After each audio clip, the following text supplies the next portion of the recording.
In the core mine zone, she realized both sides were from third-tier clans. She wondered if he came to avenge the Huang family and questioned who the puppet he mentioned really was. Suddenly, Master Ning rushed forward. The attackers begged him to release Miss Yi, insisting she had already gathered enough earth cores and would hand them over. Miss Yi struggled in the puppet's grip, pained but still conscious. Lying on the ground, she weakly asked if what they wanted were the earth cores. The boy mocked her, saying the tribute once owed by the Huang family now fell on the Yi family. He claimed working for the Ning family was a chance for them to rise into the third-tier clans, calling it something worth celebrating. His followers urged Miss Yi to accept. Miss Yi cursed her bad timing, realizing her strength had been drained after days in the earth core cave. The boy's expression turned sinister as he demanded all the earth cores. He warned her to become obedient under the Huang family's name or face the Ning family's power, which could erase the Yi family from the Western Territory with a single command. One of the men begged Miss Yi not to act rashly and to accept the demand. But she pushed herself up, furious, and shouted that the brat should keep dreaming. Refusing to submit, she declared the Yi family's possessions would never belong to them. With defiance burning in her eyes, she launched an attack against the puppet holding her down, shaking the ground as the fight erupted. Master Ning's expression darkened as one of the men begged him to calm down and give them another chance. He asked if they were rejecting him, warning that he did not take kindly to defiance. Miss Yi groaned, still restrained by the puppet, while the man pleaded to be allowed to reason with her again. Ning's eyes turned cold. Deciding there was no point in more words, he declared her fate sealed. With a chilling glare, he ordered her death as the puppet raised its massive arm to strike. The puppet's massive fist slammed down with a thunderous impact, sending shockwaves through the ground. One of the men screamed in terror for Monsieur. With a twisted grin, the boy rang a bell and ordered his ghost general to charge in and crush her completely. The giant puppet moved forward with unstoppable force, tearing through the earth as it advanced. The impact shook the battlefield, and Miss Yi cursed under her breath. A protective flame mark activated around her, each layer absorbing part of the puppet's devastating strikes. She shouted at her enemy, recognizing him and accusing him of being no different from the Huang family, always bullying others too much.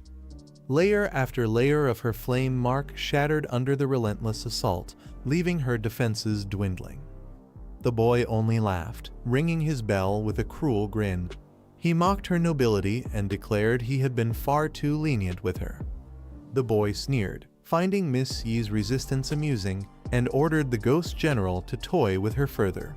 Her protective flame mark flickered, leaving only one layer between her and defeat.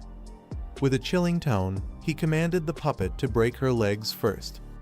Miss Yi's eyes widened in fear as the massive fist came crashing down. But before the blow could land, a sudden figure burst in, striking the puppet with overwhelming force. Shock filled the air as everyone realized someone else had entered the battle. The boy froze, demanding to know who the newcomer was. A young man with fiery wings and a blazing weapon appeared, stepping confidently in front of Miss Yi. He reassured her that she was safe now. Relieved, Miss Yi admitted she was embarrassed to be seen at her weakest again. She thanked him for arriving just in time, knowing she would have been in real danger otherwise. The young man replied that he didn't know all the details, but after witnessing what had just been done to her, he couldn't stand by. He told her to rest while he dealt with the arrogant enemy himself. Sometime earlier, in the Yi family garden of the Western Territory, a servant rushed in, panicked, shouting that Miss Yi was in danger. When asked what had happened, she explained that Miss Yi had ordered her to watch Huang Yingheng, but the Ning family appeared, threatening them for tribute. They took Huang Yingheng and went straight to the mines in search of Miss Yi. Begging desperately, she pleaded for help. Mr. Liu reassured her, telling her not to worry as he understood the situation and would take action. Back in the Yi family garden, Liu had vowed to save Miss Yi immediately. Returning to the present at the mine zone, Miss Yi weakly smiled, realizing why he had arrived just in time. Coughing and exhausted, she admitted the boy had ambushed her after she had run out of strength and nearly cost her life. Lu reassured her, telling her to let Xiao Fei heal her wounds. With his companion's power glowing brightly, he promised that once she recovered, he would personally deal with their enemy. Xiao Fei's healing light surrounded Miss Yi, restoring her strength. She warned Lu Fan to be careful as the enemy's puppet loomed ahead.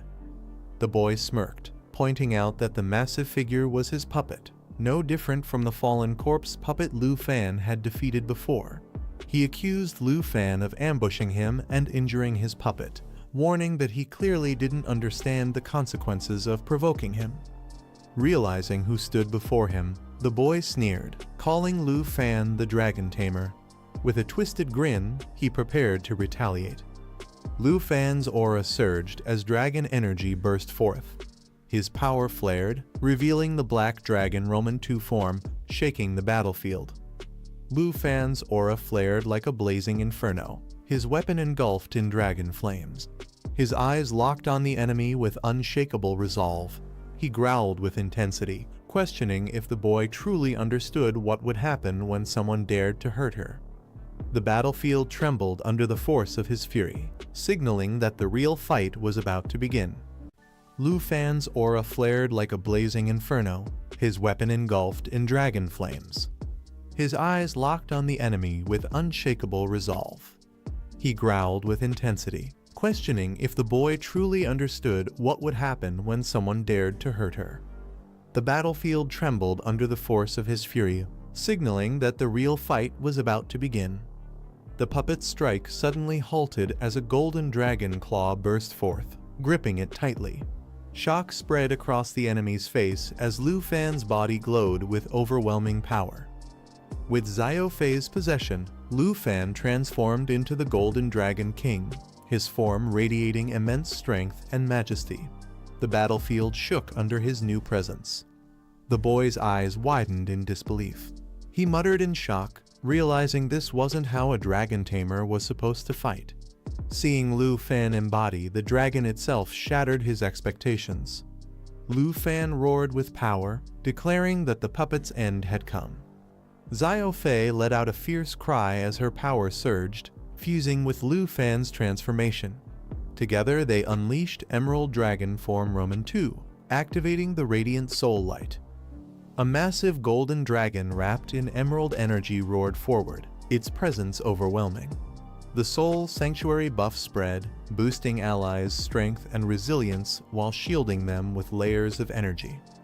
The enemy's puppet collapsed under the sheer force, leaving its master shouting desperately for it to rise again. Staring in shock, the boy realized a single strike had defeated Zhuang Meng at level 100. He questioned in disbelief if transforming into a dragon was the true way a dragon tamer fought. Lu Fan's voice thundered across the battlefield, mocking his enemy for daring to shout about crushing him and turning him into a puppet. Golden flames surged as he activated dragon language replication, copying his dragon's magic and unleashing a devastating lava burst. A blazing sphere of molten energy formed, its power scaling with his strength, ready to consume everything. The fiery explosion ignited the battlefield, creating a magma pool that threatened to drag enemies down and deal relentless damage. Instead of fear, the boy's eyes lit up with excitement. Laughing maniacally, he rang his bell, declaring that this was far too fun and interesting to stop. The boy desperately commanded his ghost general to rise, but the puppet was engulfed in a fiery explosion, letting out a painful roar as it struggled under the overwhelming force. From within the flames, a golden dragon's mighty form emerged, leaving the enemy stunned. He could only stare in disbelief at Lu Fan's transformation. Yet instead of fear, the boy smirked with a twisted grin. He mocked Lu Fan, saying it didn't matter if he had transformed into a dragon, he still wasn't impressed. Ning too boasted that his puppet would never allow Lu Fan to touch him. The towering ghost general, now in its second phase, roared with red energy coursing through its body. but Lu Fan's dragon form answered with overwhelming force, roaring enough noise as his golden aura clashed against the puppet's corrupted power. The ghost general reeled under the assault, cracks spreading across its body. With the emerald dragon bloodlines boost, Lu Fan's strength and protection soared, his strikes doubling in intensity. The battlefield trembled as the golden dragons might press down, leaving Ning too and his puppets struggling to withstand the crushing power. The boy laughed arrogantly, claiming that Lu Fan couldn't hurt him. But the golden dragon's eyes burned with fury. "Oh, is that so?" Lu Fan's voice rumbled as golden flames surged around his massive form. With a deafening roar, he unleashed his ultimate move, Judgment Claw. His twin claws ignited with blazing light, converting stamina into overwhelming strength. The dragon's claws struck down with unstoppable force, tearing through everything in their path, each blow carrying devastating power. Lu Fan's golden claws slammed into the ghost general, sending cracks spreading across its massive body as it let out a pained roar. The boy's eyes widened in shock, his confidence faltering for the first time. But before he could react, Lu Fan's dragon form loomed over him, declaring coldly, "Your turn." Terrified, the boy quickly rang his bell, summoning another puppet to shield him. The battlefield shook once again as his desperation grew against Lu Fan's overwhelming power. The golden dragon's judgment claw struck again, slamming into the ghost general and sending shockwaves across the battlefield.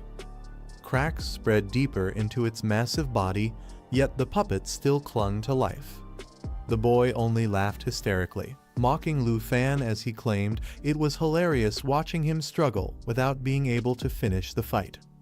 Lu Fan, in his dragon form, remained silent. His blazing golden eyes locked onto the boy, his expression unreadable as power continued to surge around him. The boy smirked, praising Lu Fan for still having spirit left. Then, with twisted excitement, he promised to show something even more entertaining. Clenching his hand, he revealed the true power of his ghost general, boasting that it was a level 100 puppet. In an instant, the massive figure roared, its form surging with strength as cracks of energy burst from its body. The ground shook violently as the upgraded puppet struck forward with overwhelming force. The boy spread his arms wide, grinning with madness as he revealed his trump card. He shouted that his ghost general had finally reached its level 100 ultimate skill. With a deafening roar, the puppet's body ignited in a surge of divine energy, its form twisting and expanding under the overwhelming power. The system revealed its terrifying evolution: Shuangmeng Level 100, Mountain Breaker Roman 4, Ghost General Phase 3.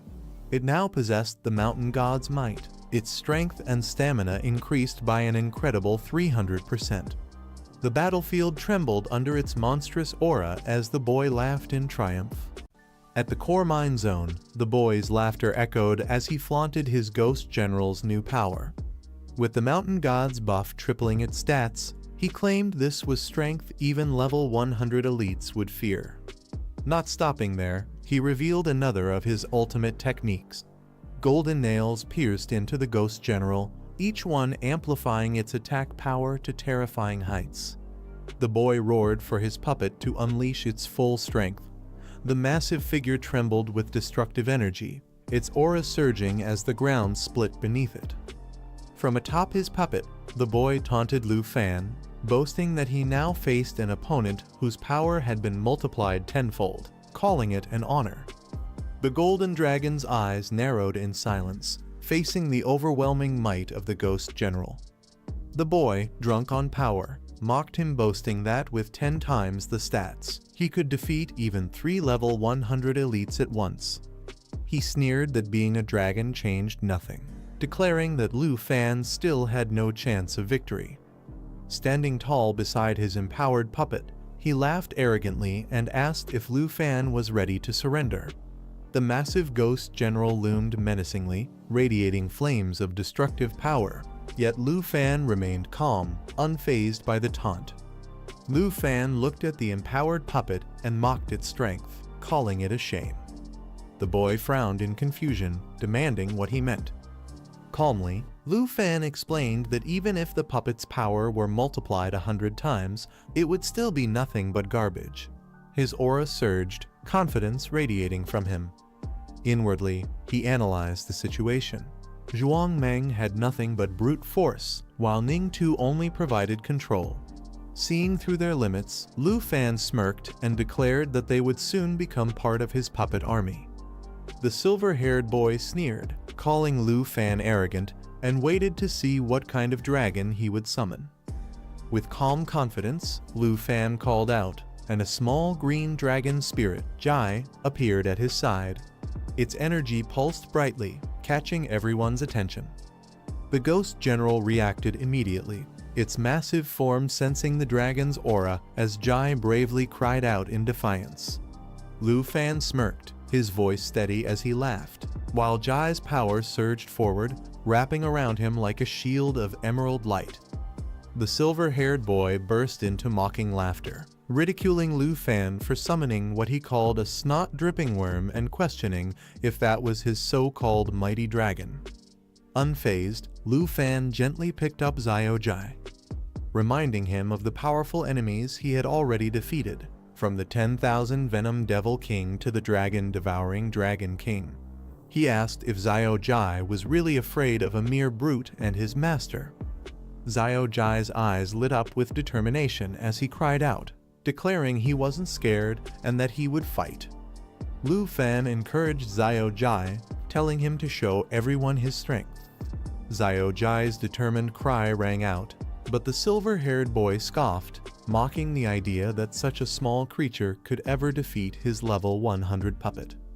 With a calm smile, Lu Fan replied that he never said he had only one companion. Power surged around him as he raised his hand, calling out another name. From the sky, Xiao Fei descended in a radiant glow, and Lu Fan commanded the battlefield, summoning the mighty Shadow Dragon King alongside Xiao Jai.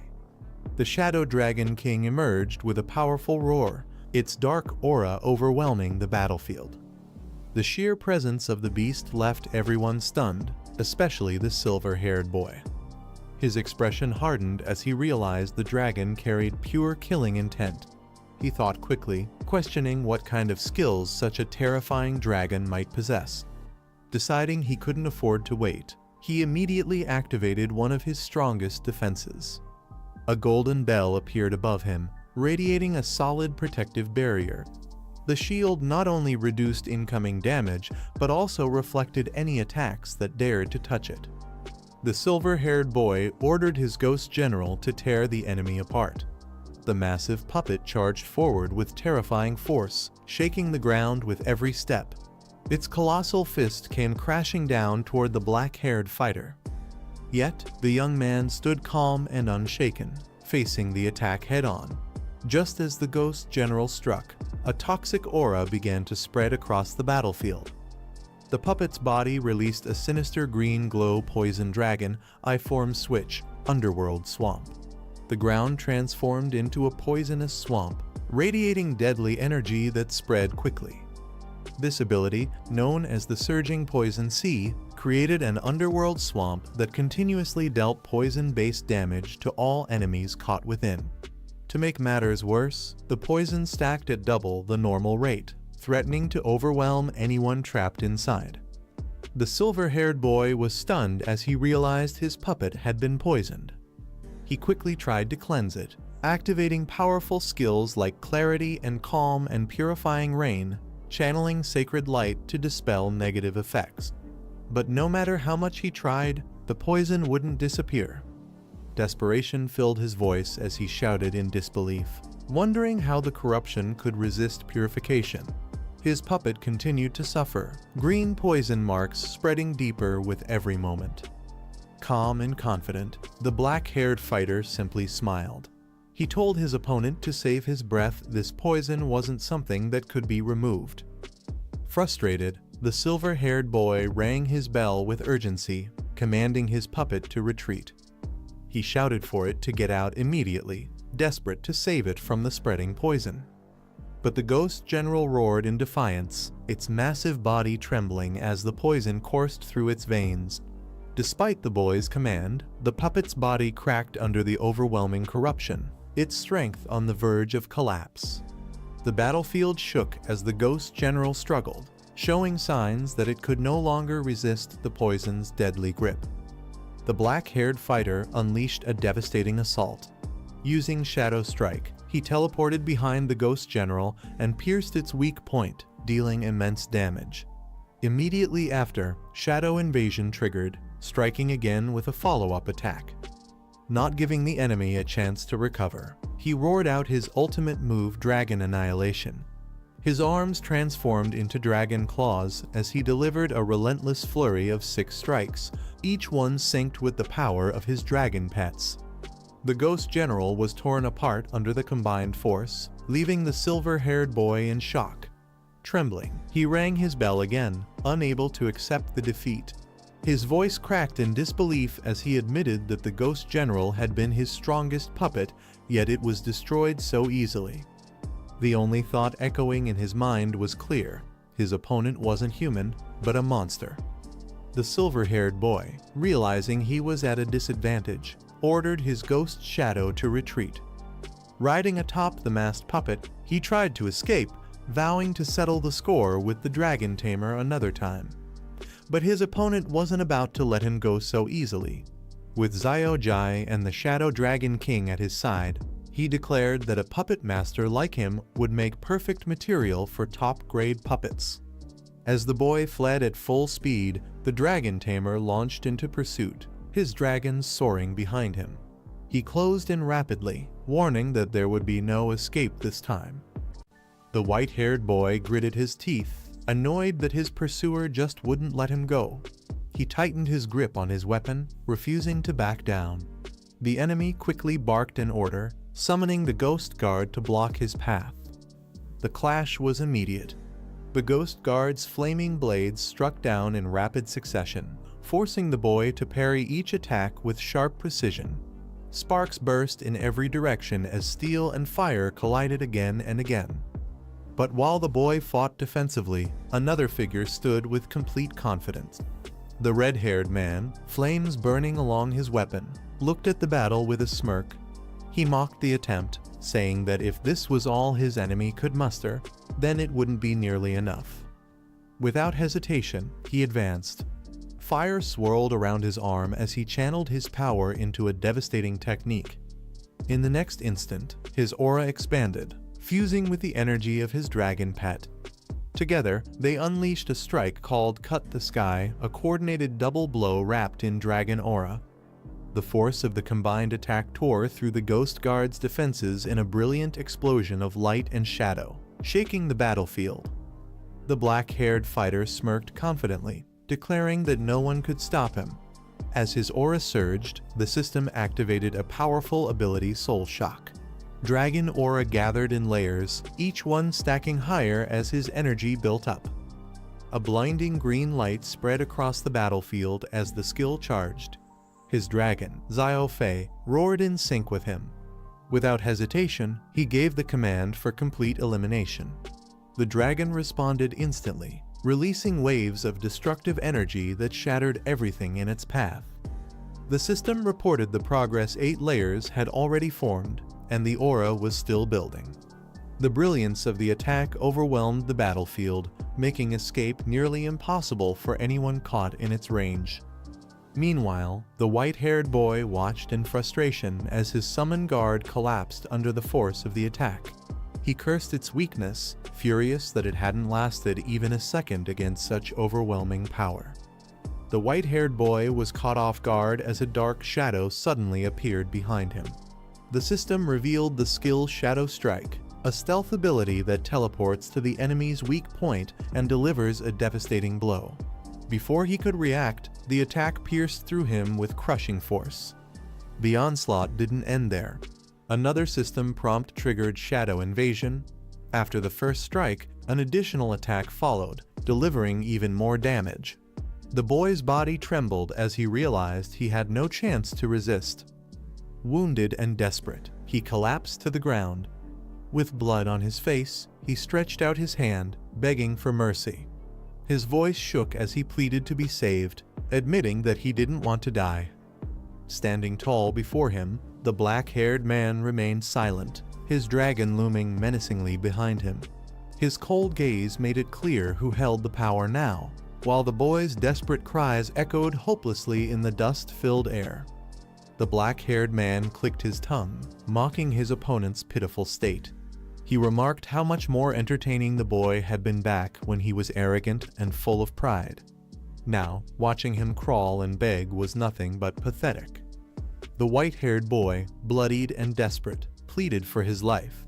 He shouted that he was the second young master of the Ning family, trying to use his status as a shield. He promised wealth and rewards if only his life would be spared. But the black-haired man showed no interest in his bargaining. Instead, he calmly turned to his dragon. With a cold command, he ordered Xiao Fei to summon the fallen corpse holy dragon. Light burst from the summoning as the mighty dragon appeared, its aura shaking the ground. The white-haired boy's eyes widened in shock, unable to believe what he was seeing. As the dragon's power filled the air, he trembled, realizing that escape was no longer possible. The black-haired man's expression turned cold as he gave his command he would turn the white-haired boy into nothing more than a new puppet. The boy's eyes widened in horror. He screamed that killing him would bring disaster, warning that the Ning family would tear his enemy apart for this. In desperation, he even invoked his sister's name, vowing she would never forgive such an act. But his pleas went unheard. Dark energy coiled around his body as the system activated corpse manipulation, a technique that could control and transform fallen corpses into puppets. His resistance was crushed as the shadows consumed him, forcing his body into submission. The boy let out a final, agonized scream, but the outcome was already decided. His fate was sealed, his life stripped away, and his existence reshaped into a puppet bound to the fallen corpse holy dragon. Dark shadows coiled tightly around the boy's body until his screams were drowned out. When the energy settled, he no longer looked human. His eyes glowed faintly, his movements stiff, transformed into a puppet under complete control. The system confirmed his new state, listing his identity as Ning 2, Fallen Corpse Puppet Master Level 103. The description revealed that this ability could strengthen corpses, summon them as puppets, and even create an organized puppet army.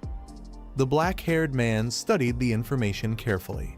He noted with interest that all of the enhancements applied to puppets as well. If strengthened further, and if every fallen corpse was converted, they could form a powerful puppet squad under his command. Just as he considered the potential of this new ability, someone suddenly called out his name, Lu Fan. His focus shifted, but the weight of what he had just gained was undeniable. The black-haired man turned and greeted his senior sister, who appeared at his side with her weapon in hand. She glanced at the scene and noted how decisive and ruthless he had been, killing the Ning family's young master without hesitation. Looking at the puppet, she remarked that he was a level 100 expert, and letting someone like that go to waste would have been foolish. She acknowledged the choice as practical, though brutal. The man then considered the potential of his new ability, explaining that buffs could also be applied to puppets. He wondered aloud if some corpses could even be transformed into human form puppets, strengthening their forces even further. His senior sister agreed, praising the idea and saying it wasn't bad at all. With a smile, she added that crushing a so-called noble family like this had been something she had wanted to do for a long time. When he asked about her condition, she responded confidently that she was perfectly fine, her tone full of assurance. The two stood side by side, their partnership stronger than ever in the aftermath of their ruthless victory. The white-haired woman admitted that her injuries had been severe, but Xiao Fei's healing had worked wonders. Aside from some lingering fatigue, she assured him there were no serious problems. Satisfied with her recovery, the black-haired man smiled and declared that it was time to begin. He hoped the outcome of their next move wouldn't disappoint. With that, he gave the command, A golden dragon loomed overhead as he ordered the summoning of more puppets. Immediately, the air grew heavy with energy as corpse manipulation activated once again. One after another, figures emerged, dark, twisted forms bound by crimson energy. The newly created puppets stood ready, their presence adding a chilling force to his growing army. The black-haired man gave the order, commanding Ning 2 to take control of the puppets. Dark energy surged from Ning 2's body, his glowing eyes locking onto the corpses around them. At once, the fallen figures stirred, rising under his command as they transformed into controllable puppets. One after another, shadows wrapped around the corpses, binding them to his will. The battlefield that had been littered with lifeless bodies was now filled with soldiers reanimated into a puppet squad. His senior sister watched in astonishment. She realized that by giving commands to Ning 2, he could control the entire puppet squad indirectly. Shocked, she exclaimed at the effectiveness of the ability. It meant he had gained not just one puppet, but an entire army through Ning 2's control. The black-haired man smirked, his eyes glinting with confidence as he revealed there was still more to show. With a commanding voice, he gave the order, amplify. Immediately, the puppets surged with power. A dark energy erupted around them, strengthening their bodies and weapons. Their aura intensified, and even their movements became sharper and more lethal. The air trembled as the puppet squad, now amplified, stood like an unstoppable force. Warriors who had once been mere corpses now radiated overwhelming strength. Their attacks multiplied and their presence magnified. The system revealed the effect. Each puppet received an increase in attack power, making them even more dangerous. These enhancements could not be undone or dispelled by ordinary means. Only the puppet master himself had the authority to remove them. With this, the black-haired man's army of puppets evolved from terrifying to nearly invincible, a force that struck fear into anyone who witnessed their might. The man explained that as long as the puppets weren't completely destroyed, the dark lines within them would allow their bodies to reassemble. His senior sister's eyes widened in amazement as she realized the true scale of his power. She pointed out that in one hand, he now wielded a puppet army forged from 9 realm demons, while in the other he commanded a squad of 4th-tier experts. With this combined strength, she declared, anyone who dared to oppose him would be utterly crushed. The man crossed his arms with a confident smile, stating that with such a lineup, not even the Ning clan or any other so-called noble family would be able to stand in his way. Then, with bold determination, he vowed to make the Yi family the premier clan of the western region. Since he was entrusted to speak for them, he would elevate their name to new heights. His words carried absolute conviction, and his younger companion cheered with a bright smile, fully believing in him. Amid a sea of blazing fire, a cloaked figure stood motionless. His presence was silent yet overwhelming, as the flames swirled violently around him, consuming everything in sight. Slowly, he lifted his hand, revealing a mysterious artifact glowing with ominous patterns. Its fiery light surged outward, merging with the flames as if fueling their destructive force. The air trembled, carrying the weight of its power. Without hesitation, the cloaked figure launched himself into the sky. In an instant, his gaze sharpened as he caught sight of a massive shadow moving within the inferno. The sudden realization made him tense, sensing a terrifying presence emerging. From within the fiery vortex, monstrous beasts burst forth, one cloaked in dark energy, wings stretched wide, while others followed with savage roars. The battlefield erupted in chaos as these overwhelming forces clashed violently against the blazing storm.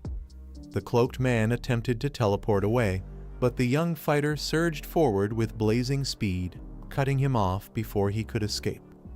With a sharp strike, the youth shouted for him to stop, forcing the cloaked figure back. The clash of their powers echoed through the sky. As the dust settled, the young man narrowed his eyes, realizing something about his opponent. His voice trembled as he questioned the stranger's identity. From the shadows, an older man stepped forward. Recognition flashed. He was one of the teachers who had once stood alongside the headmaster. Outside the battlefield, people looked on in shock. A girl pointed toward the chaos, explaining that the cloaked man had secretly slipped into the abyss and brought disaster with him. Realizing his identity had been exposed, the older man's face twisted with tension. He quickly began forming a seal, channeling a dangerous power. Chains of red energy shot forward, binding tightly. The young fighter was caught off guard, his eyes widening as the trap locked around him. With a roar, the old man unleashed his true form. His cloak tore apart, muscles expanding as a glowing crimson crystal emerged from his chest, radiating overwhelming strength. The young fighter recognized the terrifying technique Flame Core, the most extreme skill of a fire mage. His expression hardened as he realized the danger. The old man's eyes burned with madness as he shouted his intent, determined to drag his opponent into destruction with him. Before the explosion could erupt, allies rushed in. A girl raised her staff, unleashing magic alongside others, calling for him to hold on. Elsewhere, a woman cried out his name in shock as a countdown continued, signaling the critical moment was rapidly approaching. The old man's crimson chains tightened around his foe, declaring that escape was impossible. The young fighter struggled as the energy pulled him down. With madness in his eyes, the old man shouted that death was the only outcome. His power surged, veins glowing with destructive force. The young fighter roared back, commanding his allies to prepare their strongest defenses. He ordered one companion to cast Eternal Guard and another to protect everyone else. At his call, a radiant shield of green light formed, enveloping his allies. The great beast's power clashed against the protective barrier as the countdown to destruction drew even closer. The old man laughed maniacally, declaring that only death awaited them all. Chains of energy tightened as he prepared to trigger the Flame Core's devastating explosion. The young fighter shouted back, calling him a madman, and lunged forward in a desperate attempt to stop him. In the chaos, the old man's hand revealed a powerful artifact glowing with crimson light. The energy surged violently, and a warning flashed that the core had been activated. The young man's eyes widened as he recognized it instantly. This was the forbidden relic once wielded by the headmaster's strongest mage. The old man roared with bloodshot eyes, his body trembling as he forced the burning artifact deeper into his chest, determined to unleash its final power. But his strength faltered. Blood spilled from his mouth as his eyes widened in disbelief. He gasped out the young fighter's name, his voice breaking. Unable to withstand the flames, his body was consumed. He fell, engulfed in fire, his last words echoing as he declared only death remained. The young fighter stood still, watching silently as the enemy was swallowed by the blaze, his expression calm but resolute. As the fiery clash ended, another figure suddenly appeared, wielding a powerful staff. The young fighter looked up sharply, ready for what came next. A mysterious man cloaked in white hovered in the sky, his presence radiating authority. His red eyes glowed beneath the helmet, silently observing. The young fighter met his gaze with calm determination, unshaken by the newcomer's intimidating aura. Meanwhile, on the ground, flames raged as students regrouped. A woman rushed forward, asking if he was hurt. He reassured her calmly, telling her not to worry. The group gathered, still shaken from the battle. One of the girls recalled seeing the mysterious mage before during the envoy's trial and questioned his identity. All eyes turned toward the cloaked figure. Someone whispered that he had once stood alongside the headmaster, raising doubts about his true allegiance. An elder stepped forward, explaining with a heavy tone that none of them expected such betrayal within the academy. He revealed that the man was not only a teacher, but also an honorary professor of the Dragon Capital Academy, an elite fire mage of level 81. Anger and confusion spread among the group. They demanded answers, questioning why someone of such high standing would act this way. If not for their quick resistance, they admitted, they would have all perished together under his deadly attack. As tension rose, the academy staff urged everyone to calm down. He promised that the matter would be thoroughly investigated and answers given soon. The next morning at the headmaster's office, the white-robed figure spoke gravely. He warned that assassination attempts like this would not stop here. Failure this time only meant greater danger next time. He admitted that even though the entire Dragon Capital Academy was under his control, a single step too late could have led to disaster. The betrayal of a professor who had hidden within the academy for years left him uneasy. Across from him, a bearded man lounged casually with a drink in hand, dismissing the tension. He mocked the official for being overly cautious, saying his seriousness made things unbearably dull. The bearded man rose with a laugh, saying it had been a long time since they last met. He asked what business had brought him all the way here this time. His expression then turned sharp. He noted that if the boy remained at the academy, danger would continue to follow. Since the vice principal still had to investigate the incident, he suggested this was the perfect chance to lighten the burden. With a confident grin, he proposed taking the boy himself, escorting him to the northern frontier, where he could both guard him and handle threats more directly. But the white-robed figure questioned his intentions, pointing out that he already had his own heavy responsibilities. He asked if taking the boy along would truly serve any purpose, or if it was just an unnecessary risk. With a confident smile, the bearded man declared that he had been watching the boy's growth for a long time and considered him worth the effort. He hinted that bringing him along might also help with another investigation. Drinking straight from the bottle, he promised boldly that he would ensure the boy's safety and return him alive, no matter what. The next morning, outside the main gate of Dragon Capital Academy, a sleek car screeched to a halt, signaling the start of a new journey. The door opened, and a figure stepped out with firm resolve, ready for what lay ahead.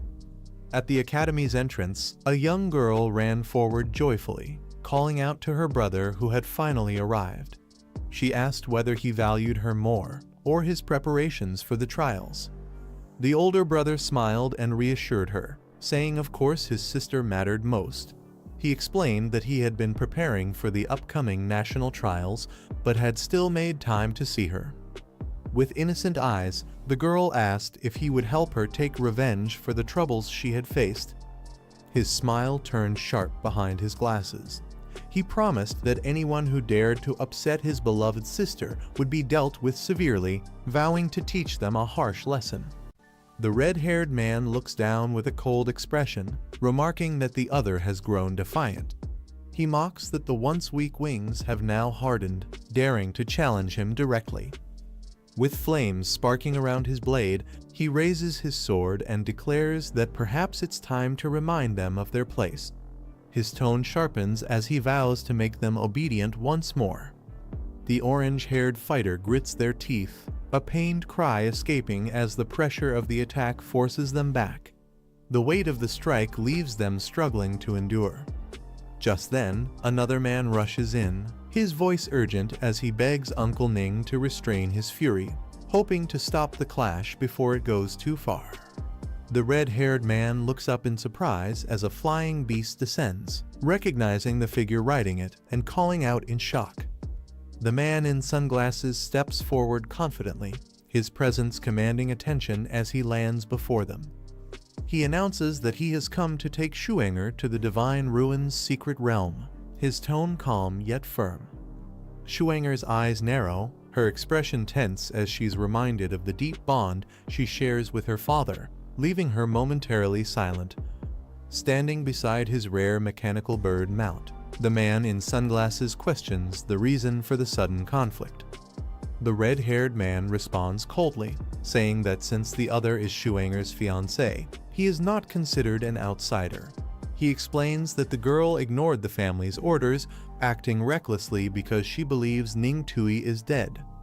Shuanger clenches her body in pain, her fiery aura surging as she cries out, insisting that what she believes is the truth. The man in sunglasses quickly steps forward, steadying her as he warns her to be careful, his tone filled with concern.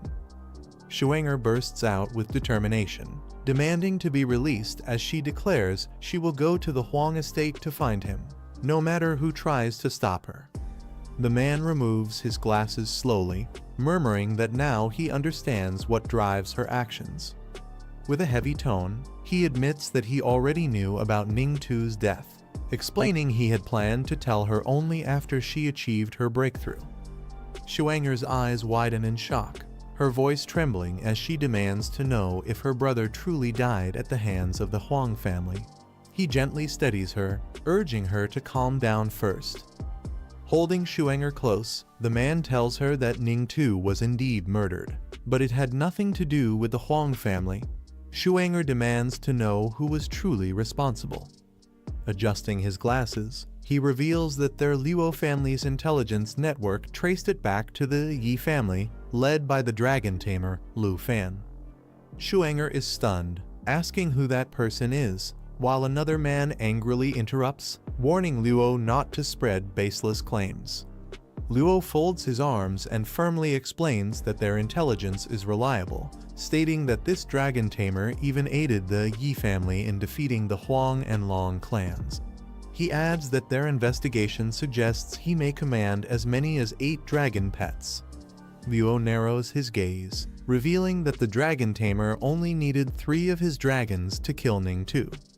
Shuenger's eyes widen in disbelief as she exclaims that it's impossible, demanding to know where he could have obtained 8 dragons. The red-haired man adds that even the Luo family's intelligence couldn't uncover how Lu Fan captured them, but his strength and record of defeating dragon bosses are undeniably remarkable. Overcome with emotion, Shuenger trembles and shouts that she doesn't care, her resolve unshaken despite the shocking revelation. Shuenger's body ignites with raging flames as she cries out that since her brother was killed, she will claim the killer's life in return. She demands to know where the culprit is. The red-haired man orders her to calm down, declaring she is not allowed to go anywhere except the Divine Ruin's secret realm. He insists that he will handle Ning Tu's matter himself, but she snaps back, accusing him of not caring about her brother at all. Overwhelmed, Shuenger bends forward, her fiery energy flickering out of control as the man in sunglasses urgently begs both her and Uncle Ning to calm down. As tensions rise, a powerful figure suddenly appears against the backdrop of a blazing eruption, calmly announcing that he has an idea. A fiery silhouette stands against the erupting volcano, acknowledging that Luo's proposal is indeed a good plan. The red-haired man agrees, explaining that it would not delay Shuenger's journey to the Divine Ruin's secret realm and would also give them a chance to avenge Ning Tu. He then asks Shuenger for her opinion. Shuenger lowers her head, finally agreeing to the plan. She adds that she will provide the secret realm's teleportation stone to ensure their passage. Meanwhile, a young man steps out of the shadows with determination, declaring that before anything else, he will personally meet this dragon tamer. 2 days later in the Yi family garden, a young boy asks his senior if he will return to Dragon Capital with him. The dark-haired man shakes his head, explaining that he was close to reaching level 97 when he left the Earth Core Cave, so he intends to level up first. He adds that with the Ning family watching, he cannot leave for at least a month. The silver-haired woman hands him a scroll, telling him to use it to find the Quan family, assuring him that she has already paid for it. He frowns, noting that the Quan family is far away. A single trip from the western borderlands to Dragon Capital takes 2 days, and a teleportation scroll cannot cover such a long distance. The silver-haired woman explains that the Quan family has an enhancement master who can modify the scroll to open a 2-way portal leading to a fixed location. She remarks that if only Starlight's portal could cover such long distances, she could have saved the money spent. Still, she reminds him that even with the portal, he must remain here for a month before leaving. Her words leave her silent for a moment, her expression calm yet thoughtful as she glances aside. The dark-haired man stiffens, his eyes widening in surprise as he reacts strongly to her statement. The dark-haired man thinks about the responsibility weighing on him, declaring he can't afford to remain idle. The silver-haired woman reassures him that a month will pass quickly. She adds with a smile that it's fine if he isn't in Dragon Capital, since she plans to visit his hometown anyway, perhaps returning to Zhonghai City with her aunt. At the Yi family garden in the western borderlands, peace lingers as the young man and the silver-haired woman share a quiet moment together. Suddenly, a glowing feather shoots into the sky, swirling with fiery energy as it activates a strange force. Far away, another figure notices the disturbance, his eyes narrowing as he senses the feather's power. The feather erupts into flames, transforming into a blazing phoenix that lets out a powerful cry, leaving the two onlookers stunned by its overwhelming presence. The silver-haired woman panics, wondering if a fierce beast has broken into the area, but the young man quickly clarifies that this is no beast, it's a class changer, and only an avatar at that. The fiery phoenix looms overhead, radiating immense power that leaves both of them tense and alert. The woman tilts her head upward, acknowledging the overwhelming aura. Even as just an avatar, its presence is undeniably powerful. The phoenix lets out a commanding cry, calling out for Lu Fan, the dragon tamer of the Yi family, demanding that he show himself. The silver-haired woman realizes that the phoenix must belong to the Ning family, likely here seeking revenge. She warns that if he rushes into battle recklessly, the consequences could be dangerous. The dark-haired man calmly reassures her not to worry as he prepares to act, the shadow of a dragon forming behind him. Unfazed, he tells her to stay behind and guard the Yi estate, ensuring the servants don't get involved, while he steps forward to meet the intruder directly. As he soars into the sky with his dragon's wings unfurled, she calls out for him to be careful, but he confidently replies that she has nothing to worry about.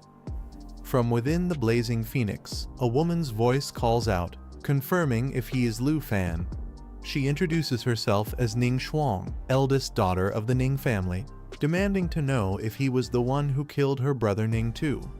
Lu Fan replies bluntly that he did, asking if she has a problem with that. Enraged, Shuanger's phoenix avatar roars, accusing him of arrogance and claiming his attitude is courting death. Lu Fan stands his ground, countering that it was the Ning family who acted tyrannically first, and now they have the audacity to seek revenge. He mocks her for not daring to face him in person, using only an avatar instead. The fiery phoenix glares down, its form trembling with power as Shuanger insists that even her avatar will be enough to strike him down.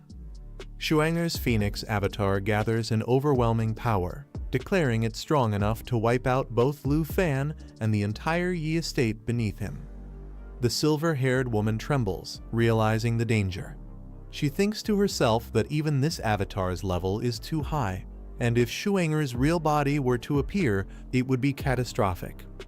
Lu Fan rises into the air with his dragon wings, unfazed by the fiery threat. She calls out anxiously, asking if he truly plans to face it head-on.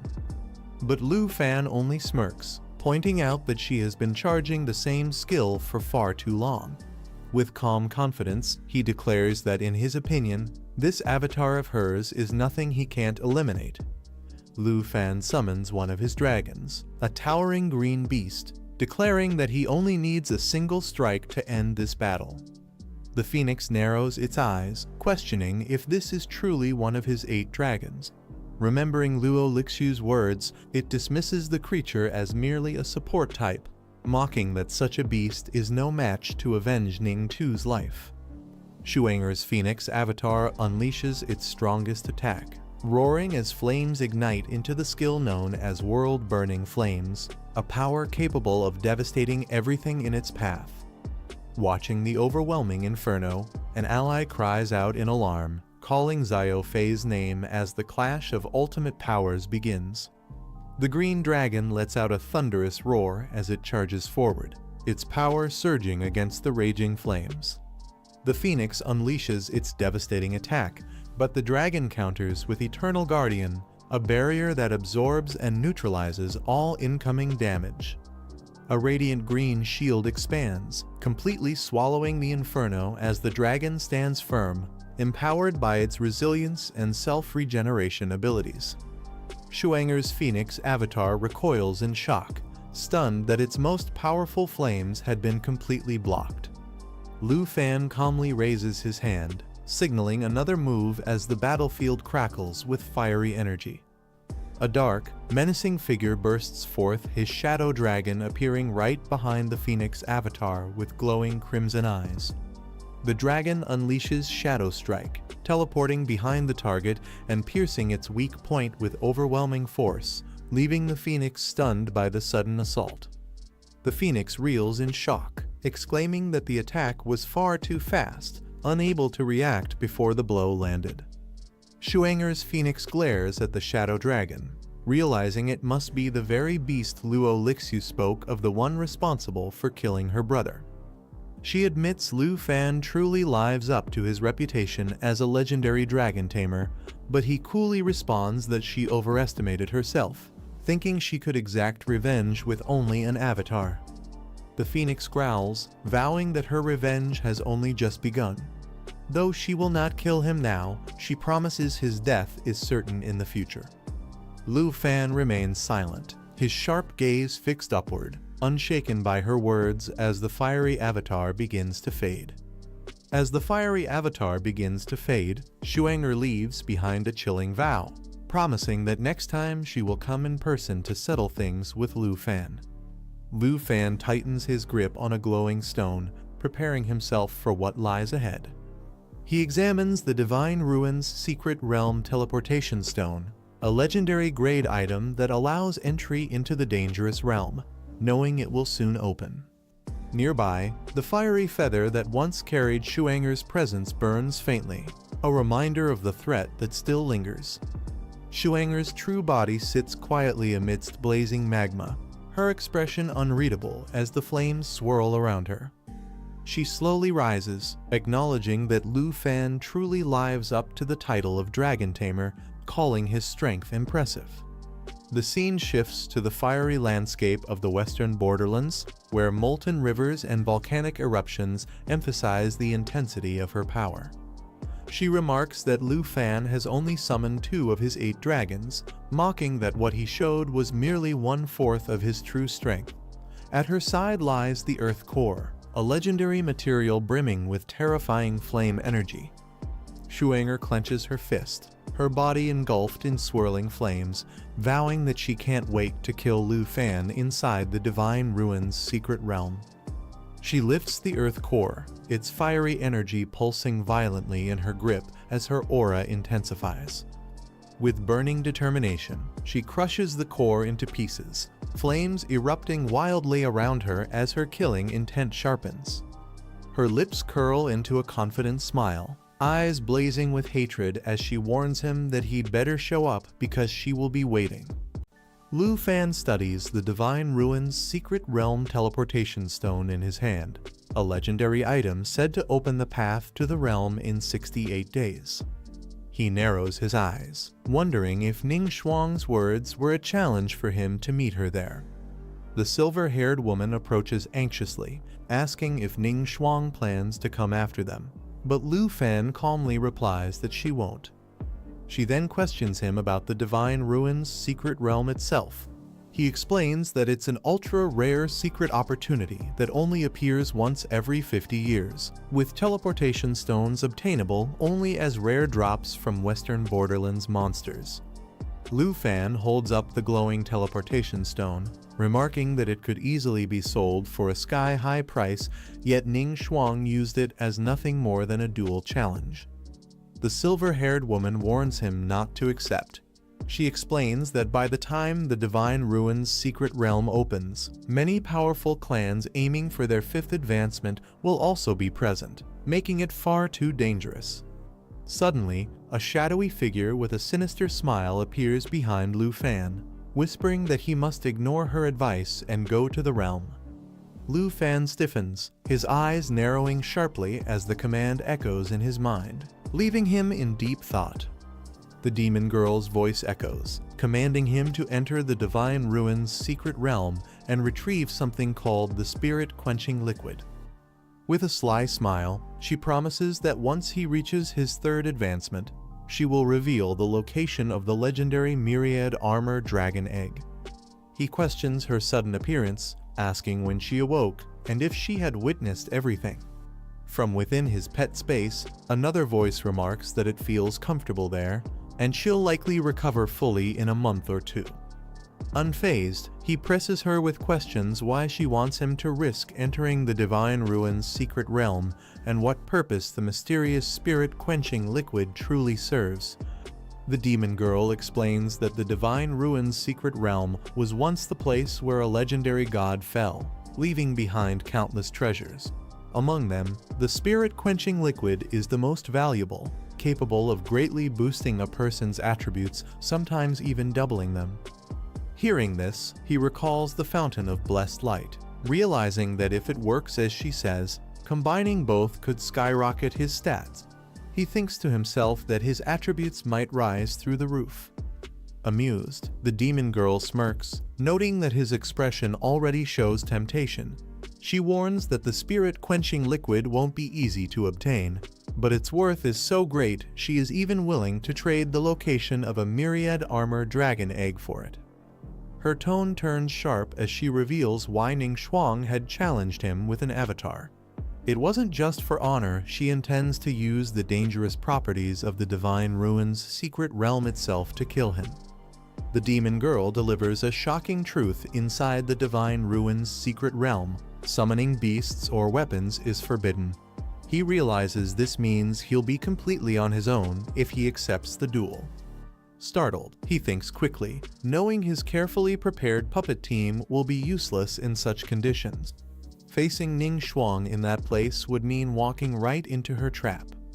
But the demon girl reassures him, reminding him that he still possesses the Golden Dragon King's set, which allows the transformation skill to remain usable. Her confidence keeps him from being completely discouraged. Leaning closer, she adds one more detail. Though she isn't bound by his contract slot, she can still count as his companion. With a sly smile, she teases that after all, she is also considered his pet, strengthening the bond between them. He clenches his fists, frustrated that Ning Shuang clearly wants to kill him, yet the demon girl insists he should still go. He snaps back, reminding her that if he dies, she'll die as well. The demon girl only laughs, asking if he's still wary of her.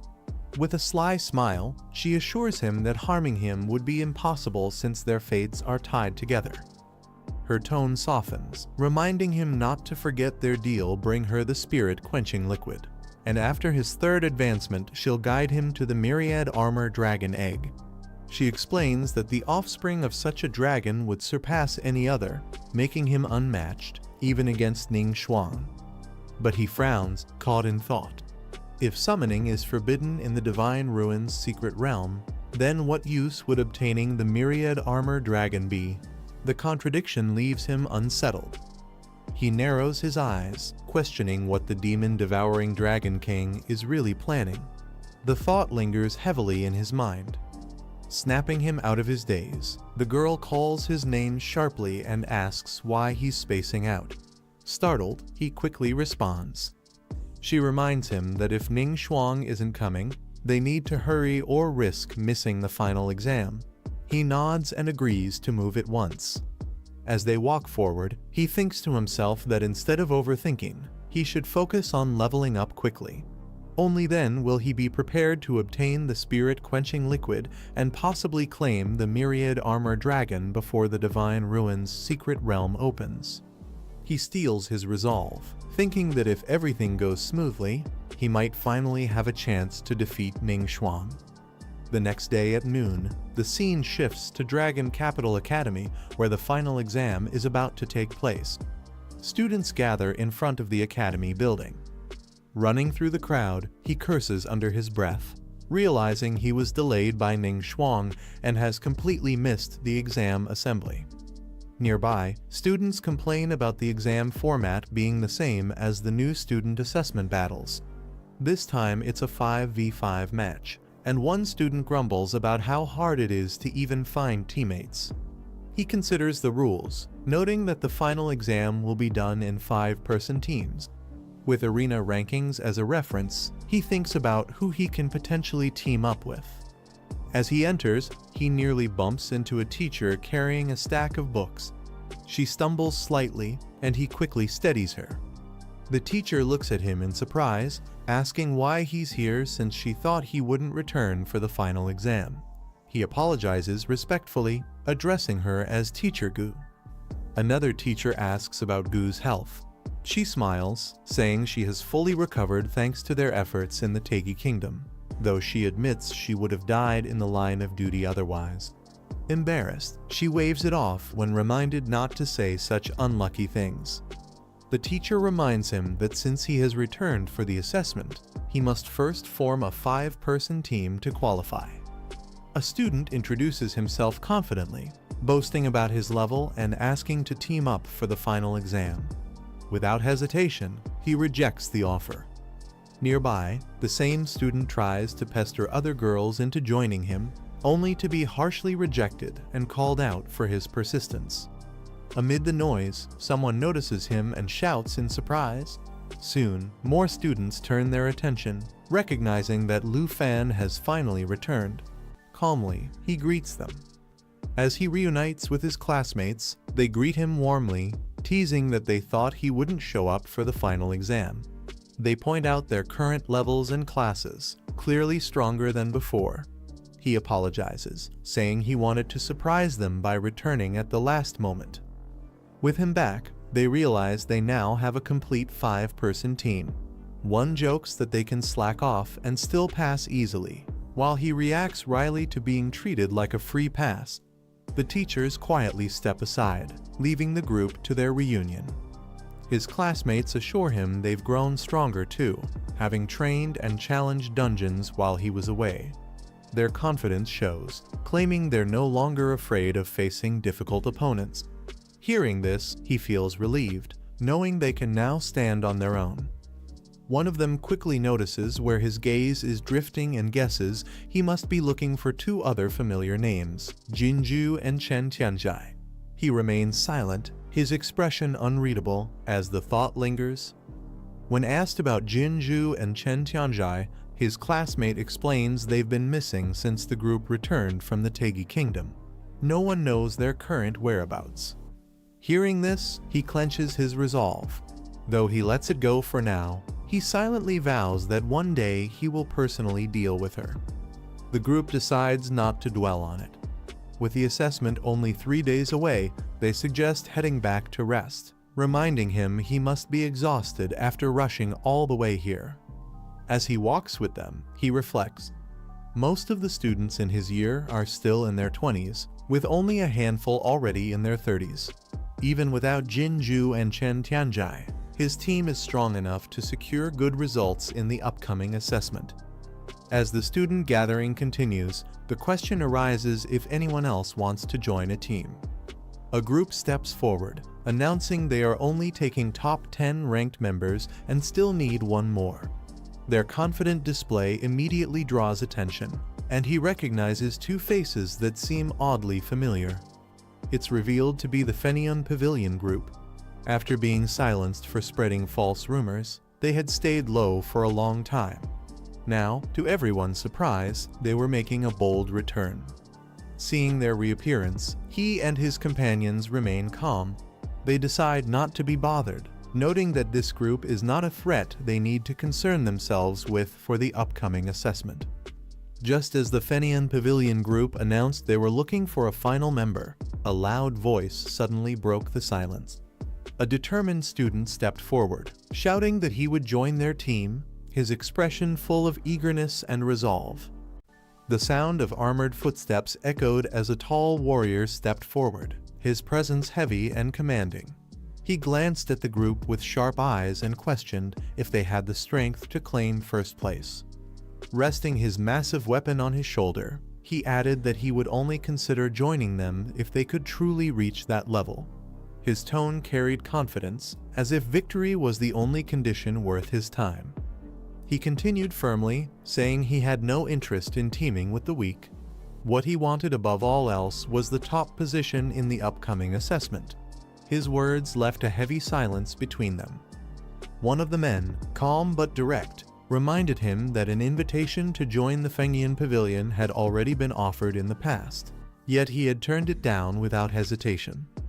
The armored warrior admitted he normally wouldn't ask anyone for help, but the strict rules of the assessment left him no choice. He added that he was willing to join them temporarily, but only for the duration of the test. The crowd began whispering, curious about his identity. Someone explained that his name was Mangjia, a transfer student who had arrived not long ago. Others revealed more details. Mangjia came from a military family, raised under discipline and training from a young age. Since transferring, he quickly gained a reputation, with many believing he was the strongest among them. More whispers spread about his accomplishments. Mangjia had built an impressive record in ranked matches, boasting a 132-win streak. He had even defeated a top contender, ranked number 3, which meant his next opponent would likely be one of the strongest challengers left. A boy admitted he had never fought in ranked matches, but he saw the upcoming assessment as the perfect chance to test himself against stronger opponents.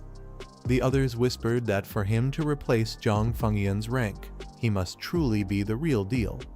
Some guessed Zhang Fengyan would likely team up with Mangjia, while another added that if the group proved strong enough, there would be no need for them to step in. Their expressions carried both doubt and curiosity about what was coming. Suddenly, a cloaked figure rushed in, shouting in excitement that he had just seen Wu Fan return. His words shocked the crowd, making heads turn in disbelief. Zhang's composure broke as he demanded to know where Wu Fan was and when he had come back, his voice filled with urgency and alarm. The crowd buzzed with confusion, wondering who Lu Fan was and why his return stirred such a strong reaction. Some confirmed they hadn't seen him yet, but the possibility of his comeback had already shaken them. A student explained that Lu Fan was a dragon tamer, the number 1 from King Yin class. His reputation alone was enough to make others uneasy. Another admitted that if Lu Fan truly returned, their chances of claiming first place would vanish completely. Hearing this, Mengjia's expression hardened. With anger boiling over, he shouted that it was ridiculous to admit defeat without even fighting, his voice echoing like a challenge to everyone present. A sudden burst of power struck, shocking those nearby and sending them stumbling back in fear. Mangjia's voice thundered as he declared that he wasn't boasting without reason. He had the strength, the rank, and the qualifications to aim for first place. He mocked the others, asking where their earlier confidence had gone. Gasps filled the crowd when they noticed the emblem on his chest. Someone shouted in disbelief that it was the mark of the blood-clad army. Whispers spread quickly. This army was one of the strongest organizations in the Dark Iron Country, directly serving under the Great Axe King. The onlookers wondered if Mangjia truly had military honors despite being only a little older than them. Another confirmed it was no exaggeration. With his blood medal, he had the authority to command hundreds of soldiers from the blood-clad army. Mangjia raised his voice proudly, revealing that since childhood he had been trained in the blood-clad army. He awakened his combat profession amidst corpses and blood, vowing to become the youngest great general who would protect the nation.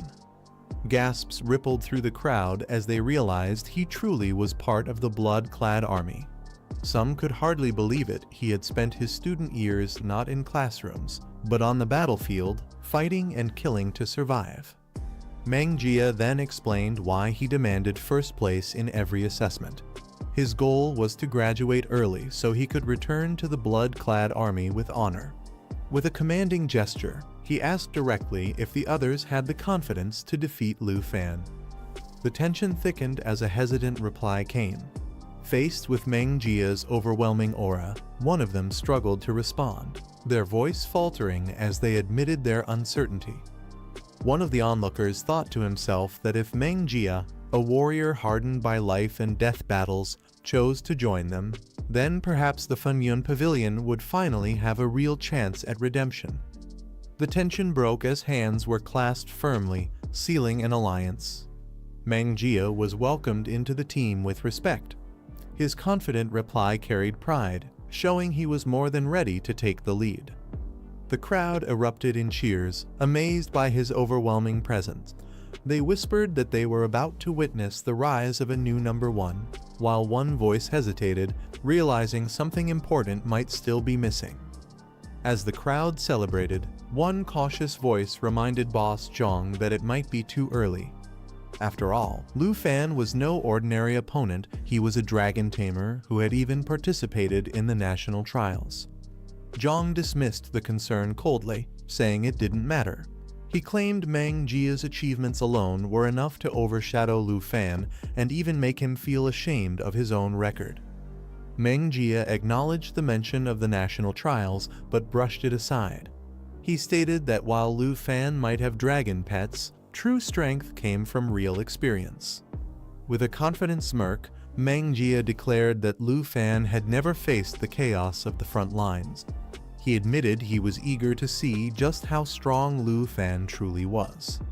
At Dragon Capital Academy's Villa No. 2, excitement filled the air. Someone exclaimed that the equipment laid out before them was far too powerful. A girl marveled at the items, shocked that their senior had given so much to them. Another pointed out that the gear was so valuable and strong, it could be used even at level 57. The group admired how their senior had prepared skill books and protective equipment for everyone, even thinking about Miss Yi's safety. Grateful, they reminded Little Fan to properly thank her on everyone's behalf. Overwhelmed with joy, the girl raised a glowing sword high, shouting in delight that it was her very first legendary weapon. The brilliance of the blade marked a new step forward for her. One girl held a radiant staff in awe, stunned that it was far more valuable than anything her wealthy father could ever buy. She admitted she couldn't believe such a treasure was now hers. Another girl admired her weapon, explaining that the enchantment effects alone were something she could never have afforded on her own. With gratitude, she thanked her senior sincerely. The group's excitement grew as they tested their new gear. They encouraged each other to perform well in the upcoming exam, thrilled that their stats had skyrocketed, with some even doubling in strength. Amidst the celebration, they reminded Lu Fan to properly invite their senior as a guest, so they could thank her personally for her generosity. Lu Fan agreed, knowing they couldn't afford to seem ungrateful. Lu Fan explained that certain family matters would take about a month to resolve, smiling as he reassured the group. Suddenly, a knock at the door interrupted the conversation. Someone called out that a visitor had arrived. The girls speculated that the evening's events would soon be over, leaving them wondering who it could be. Lu Fan stepped forward to answer the door, meeting an older man in a black suit and sunglasses. He cautiously asked the stranger who he was. The man removed his glasses with a respectful gesture and formally asked if he was speaking to Mr. Lu Fan. The older man stepped forward respectfully and introduced himself as Morozov, a representative from the Snow Country. He explained that young Master Andre had entrusted him with overseeing the renovation project for Lu Fan's territory, making his purpose for the visit clear. Andre moved faster than expected. In a short time, he brought the famous Snow Country designer, Morozov, and asked for the construction blueprints for his island. The blueprints revealed something unexpected. Epic-grade Shadow Demon crystal cannons were deployed around the island. Their firing range covered both the entire island and its surroundings, strong enough to eliminate even a 4th rank advancement master. What was planned as a resort island had now been transformed into a heavily fortified war fortress. Surprisingly, this drastic change didn't seem bad, it was a useful upgrade. Morozov also promised to complete a teleportation formation linking Dragon Capital Academy's dungeon hall to Shadow Island within 3 days. That deadline coincided with the beginning of the final exam. Tao Xiaoman and the others volunteered for the task. They made a deal unless they encountered an exceptionally strong opponent, he would not intervene. Confident in their training, they told him to leave the fight to them. During the exam, unless a formidable enemy appeared, there would be no need for him to act. He accepted their decision with a smile, saying he was fine with being idle and letting them handle things. To give his team a final boost before the exam, he activated a special skill that temporarily enhanced their abilities and reduced their resistance. He took the group for training, giving them a chance to fight and level up. Tao Xiaoman's strength improved significantly, reaching level 38. Qin Qiu advanced further, achieving level 39. Han Qi also made progress, breaking through to level 30. Jianing's training paid off, allowing her to break through and reach level 40. Lu Fan's progress was even greater, his level soaring up to 50. 3 days later, the scene shifted to Dragon Capital Academy's Grand Arena, where the final exam was about to begin. One student drew a card with the number 8, wondering aloud who their opponent would be. The team stood together with confidence, declaring that they would defeat whoever appeared as their opponent. As Lu Fan walked forward, his presence drew attention and admiration. A nervous student approached, asking if he could take a photo with Lu Fan. Excited, he explained that he had watched Lu Fan's trial of the nation live stream and thought it was incredible, proudly declaring himself as a fan. Lu Fan agreed with a smile, allowing the student to take a photo with him. The student happily snapped the picture, thrilled to stand beside him. However, the mood quickly shifted when the student nervously admitted that his team had drawn number 8, making them Lu Fan's opponents. Overwhelmed, he panicked and immediately forfeited, running away while the others looked on in surprise. Tao Xiaoman reminded him that the exam wasn't only about rank, but also about combat performance. Running away would only result in a makeup exam. The nervous student admitted he knew, but argued that even if 50 or 500 of them faced Lu Fan's team, they wouldn't last a single hit. Tao Xiaoman reassured him, promising not to let the fight end instantly and guaranteeing he'd still have a chance to perform. Despite his hesitation, the student joined his team on the field, preparing to face the overwhelming challenge. Tao Xiaoman cut off the hesitation, telling them to stop wasting time. The opposing team charged forward with determination, declaring the start of the battle. Qin Qiu rallied her team, urging everyone to join the fight, and they responded with confidence. As the clash began, Yudo Rinai swiftly moved into action, casting a spell to trap their opponents. The opponents were caught inside a powerful holy light barrier, leaving them trapped with no escape. Tao Xiaoman charged in, mocking them for missing their only chance to strike. She unleashed a devastating water attribute attack, overwhelming the trapped enemies from all directions. With their defenses shattered, Qin Qiu stepped forward and declared the fight over, ending the battle.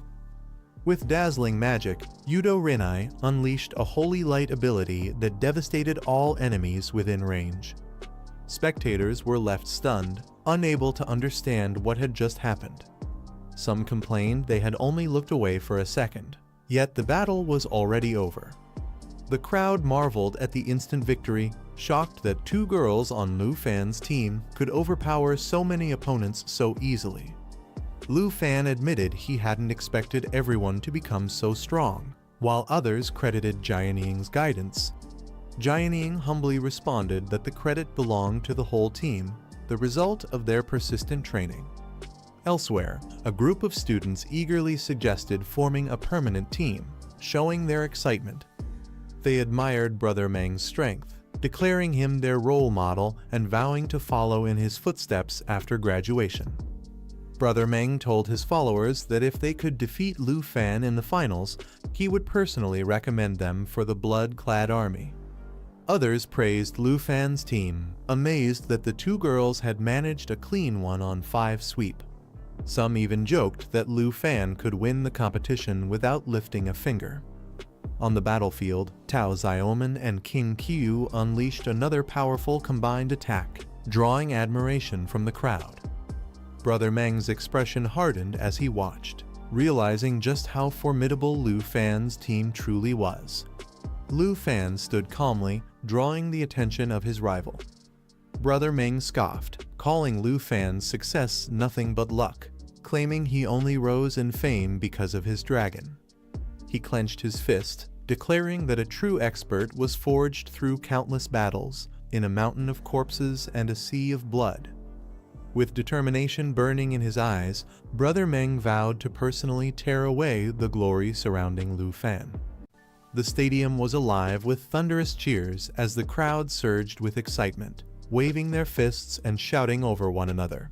Everyone rushed to place their bets, choosing between Lu Fan and Meng Jia, two names that had dominated every discussion leading up to this final exam. Many in the stands placed their faith in Lu Fan, calling him God Lu, remembering how he had completely crushed the secret realm of the nation. To them, a man who had conquered something so dangerous couldn't possibly falter in a mere exam. But not everyone was so certain. Another voice reminded the crowd of the leaked video from just yesterday, a video that spread like wildfire. In that footage, Meng Jia had gone head-to-head with a tough third advancement master. The scene left viewers stunned. In less than 5 minutes, bones were broken and bodies lay scattered across the ground. Her strength was undeniable, and it threw the entire stadium into doubt. This match, they realized, was far from decided. As the announcer stepped forward, the noise quieted just slightly. He declared the first fighters who would be entering the arena, and the audience leaned in with anticipation. But then came the shock. Lu Fan and Meng Jia weren't the ones stepping forward. The crowd buzzed with confusion, realizing the two strongest contenders weren't fighting each other just yet. Spectators voiced concern, noting that facing 3 opponents at once created a huge gap. They pointed out that including a life-type profession in the team only added a clear weakness. Meanwhile, Lu Fan sat calmly among the crowd, his presence steady and silent, while those around him continued to speculate. On the field, a tall man with a scarred face stood firm, his expression unwavering as he prepared for the match. Across from him, one of the challengers mocked arrogantly, warning that without fighting, Lu Fan's team would lose their #1 title. Lu Fan leaned back casually, reminding his team to step up their efforts as the battle unfolded. His words struck hard, sharpening the determination in his teammates' eyes. On the opposing side, their leader shouted orders to finish the fight quickly and prove that the Fengyan Pavilion was making a comeback. Her group responded with determination. Hearing that, Lu Fan's side smirked with confidence. They prepared to fight seriously, vowing not to let anyone look down on them. The arena fell silent for just a moment as the referee raised her hand. With a sharp command, she announced the start of the match. The crowd erupted in cheers as the battlefield came alive. Without hesitation, Lu Fan's team unleashed their opening moves. The pink-haired warrior summoned swirling torrents of water, her skill creating countless blades that shot out in every direction. The attack carried crushing force, piercing targets while slowing their movements and weakening their defenses. At the same time, the silver-haired priestess raised her staff high, summoning a blazing radiance. With a cry, she called forth starlight annihilation, flooding the field with divine light. The holy power burned through enemies, dealing continuous damage and reducing their resistance, leaving them vulnerable under the relentless glow. In an instant, the battlefield was engulfed by waves of water and searing light. The fight had only just begun, but the overwhelming power of Lu Fan's side left the stadium roaring in shock and awe. The atmosphere grew heavier as the black-haired swordswoman stepped forward, her hands glowing with power. With a sharp command, she unleashed her skill, mountain shaking. Massive blades of energy appeared in the air, carrying devastating force that spread its damage to every enemy within reach. Across the field, Fengyan Pavilion's fighters braced themselves. Their leader shouted for them to prepare, rallying the group as they surged forward with weapons drawn and magic blazing. The clash erupted instantly. Waves of power collided mid-air, water, light, and steel crashing against the incoming assault. The shockwaves lit up the entire arena, forcing even the spectators to lean back from the sheer pressure of the collision. Realizing the overwhelming impact, one of the enemy mages barked an urgent command to scatter. Their formation broke apart as they scrambled to avoid the combined barrage, struggling to withstand the crushing momentum of Lu Fan's team. The battlefield shook as explosions erupted across the arena, sending smoke and fire billowing into the air. The impact blinded the spectators for a moment, hiding the enemy's movements within the chaos. Through the settling haze, Lu Fan's teammates scanned the field carefully. One of them warned the others to stay alert, suspecting a trap. The thought of their opponents retreating so easily didn't sit right. Their instincts proved correct. From the smoke, a sudden spell struck out, binding Jianing in glowing chains of magic. Her body was instantly restrained, lifted into the air as she struggled against the imprisoning force. Shock rippled through the team. The enemy's plan was clear. Their target wasn't the group as a whole, but Jianing specifically. The sorcery locked her completely, leaving her unable to move or use her abilities for several critical seconds. The battle split into chaos as opponents clashed on all sides. The pink-haired warrior intercepted an incoming strike, while another declared with confidence that their fight was against her, not anyone else. Meanwhile, Jianing remained bound by the glowing chains, facing an enemy who sneered at her helplessness. He mocked that with her restrained, the match would be decided once she fell. But the enemy wasn't finished. Dark energy surged as his skill activated. In an instant, his body split into countless shadowy clones, each one preparing to strike with high-speed slashes aimed at her defense. For the next few seconds, their combined assault could reduce even the toughest opponent's strength. Yet, Jianing's expression didn't falter. With calm eyes, she looked at them and spoke lightly, asking if that was truly all they had. Her words unsettled her enemies, who couldn't understand her composure despite the trap closing in. The battle raged on as radiant light burst across the arena. The priestess raised her staff and unleashed starlight annihilation. Holy flames engulfed the field, burning enemies with continuous light damage while stripping away their resistance. The brilliance forced several opponents onto the defensive, their movements slowed by the overwhelming force. At the same time, the pink-haired warrior struck with her blade, casting water prison. 4 chains of water lashed out, binding one of the enemy fighters. He struggled, cursing under his breath as the chains tightened, locking him in place. His speed and strength were suppressed, leaving him unable to break free. Watching from the sidelines, one of the enemy leaders clenched his fists in disbelief. Their team was being pushed back, suppressed under the relentless assault. Meanwhile, Jianing remained bound by glowing chains, her expression calm and unreadable. The timer ticked down, only 3 seconds left before her imprisonment would end. One of the enemy fighters charged forward, declaring he would take Jianing down first. With her still bound in glowing chains, he believed victory was already within reach. But suddenly, a surge of power burst from her weapon. The sword split into countless blades, myriad flowers. Each fragment carried destructive force, raining down like a storm of golden steel. The countdown ticked closer. Only 2 seconds of imprisonment remained. Caught off guard, the enemy panicked as the storm of swords bore down on him. His desperate cries echoed as the blades closed in, shredding through his defenses. From the sidelines, another enemy watched in shock. His eyes widened as he shouted in disbelief.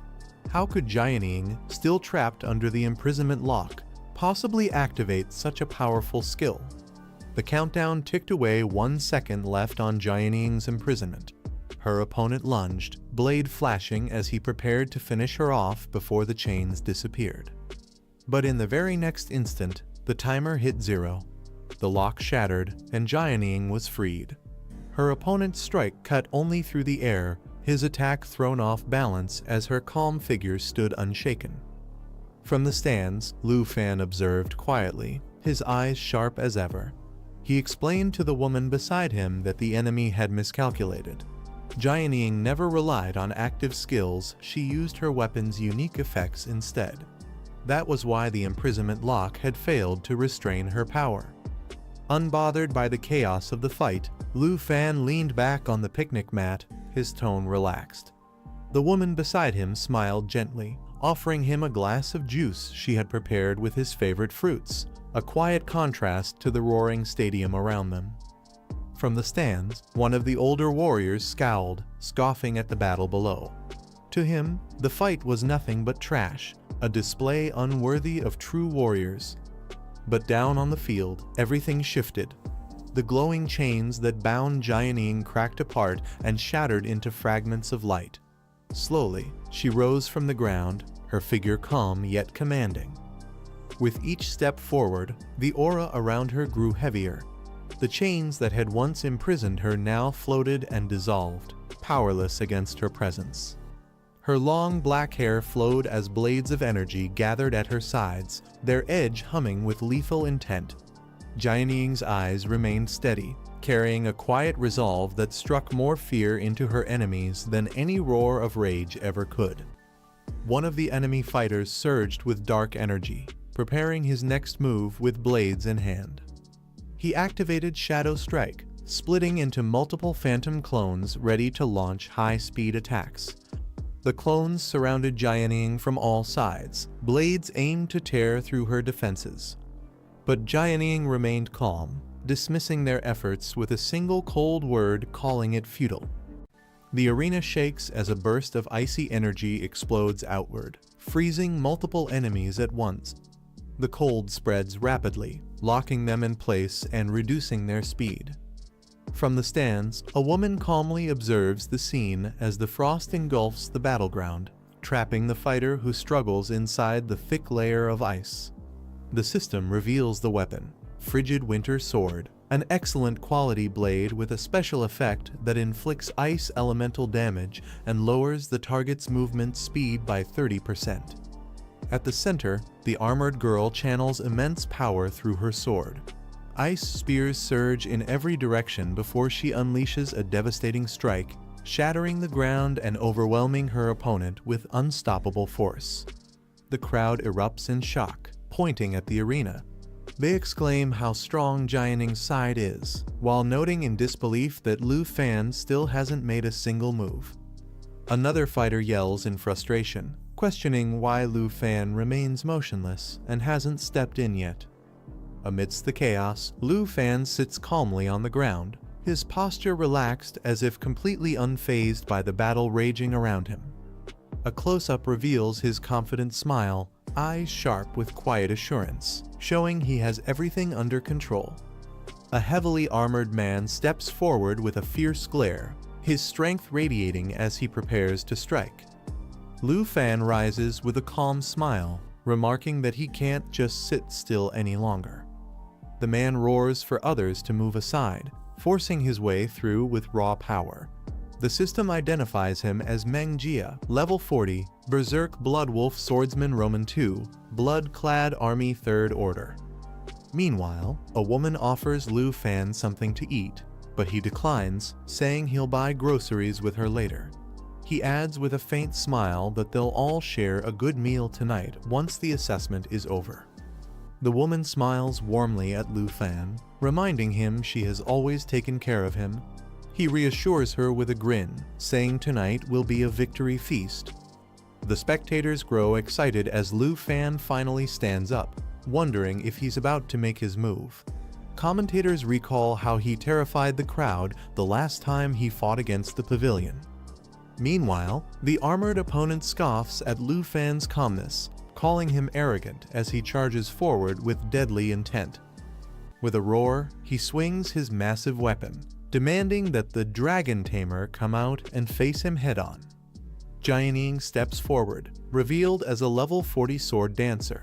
She blocks the path with her glowing blade, declaring that anyone who wants to advance must first get through her. Both fighters unleash their weapons at once. The Frigid Winter Sword slows opponents with icy damage, while the enemy's blood-bearing sword cuts through defenses and boosts attack speed. Their clash shakes the arena. The armored man roars that he has no interest in Jianing, striking with explosive force. His army breaker greatsword sends out destructive waves, crushing anything in its range. Another challenger joins in, wielding the Inferno Sunblade. Flames erupt around her as the weapon's power channels searing fire damage before returning to its wielder, intensifying the chaotic battle. As the battle rages, a fighter intercepts the attack with a bold declaration, reminding the enemy that their true opponent is him. The armored man sneers, dismissing the challenger as unworthy.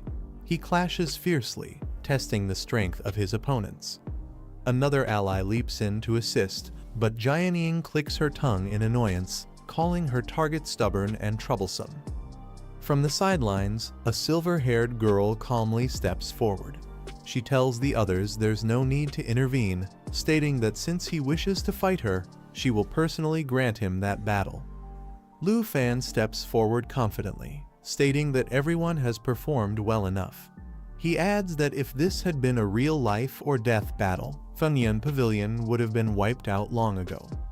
Mangjia mocks him, saying anyone can boast while hiding behind women. He overpowers an opponent, pushing them to the brink as they struggle to hold on. Suddenly, his expression shifts in shock as fiery arrows rain down. The system reveals the weapon, Arrow of the Nether Serpent, capable of firing 12 magical arrows at once, each dealing heavy damage.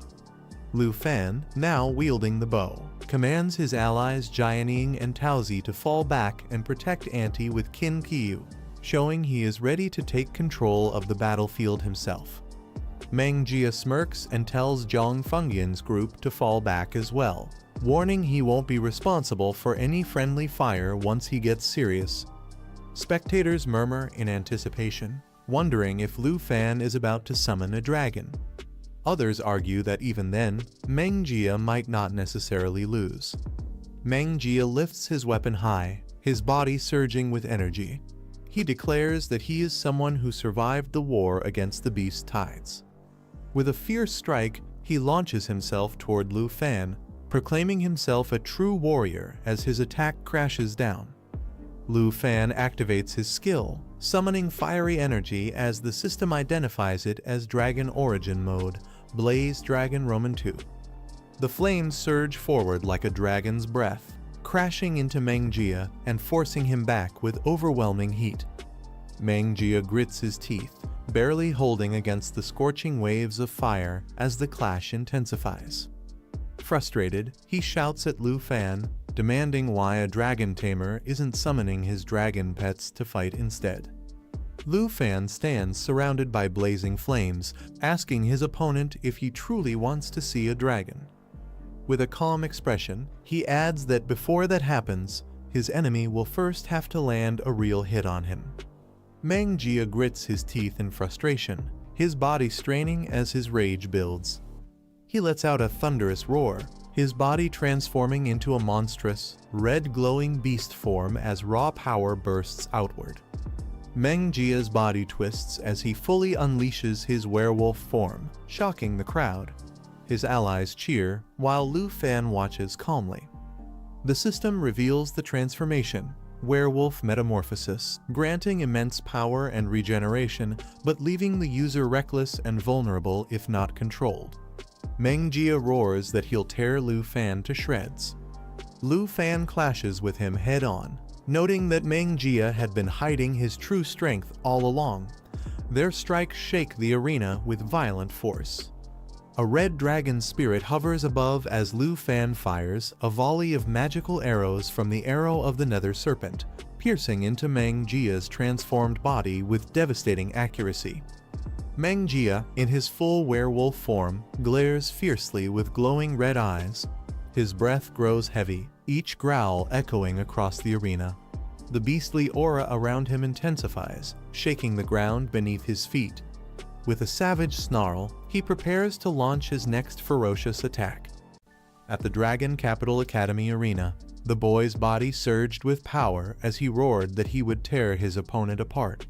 His energy flared violently, signaling the start of a dangerous transformation. Observers noticed the rage consuming him, warning that his draconic bloodline was forcing him to lose his sanity. In this berserk form, he could no longer distinguish friend from foe. The system began charging, marking the first second of his transformation. With wings blazing and fire enveloping him, he clashed fiercely with the monstrous beast. The creature roared and struck back, their battle shaking the ground as power exploded between them. The system counted into the second charge as he kept pressing forward. Yet the warning grew louder. If he continued in this draconic form, he would completely lose himself and turn into a mindless beast that killed on sight.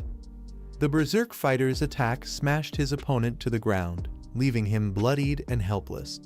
Even in his battered state, the victim cried out for the rampage to stop, but the strikes only grew fiercer. Nearby students panicked, calling for help as protective barriers were raised in desperation. They shouted apologies and begged for stronger figures like the instructors and leaders to intervene before things spiraled further.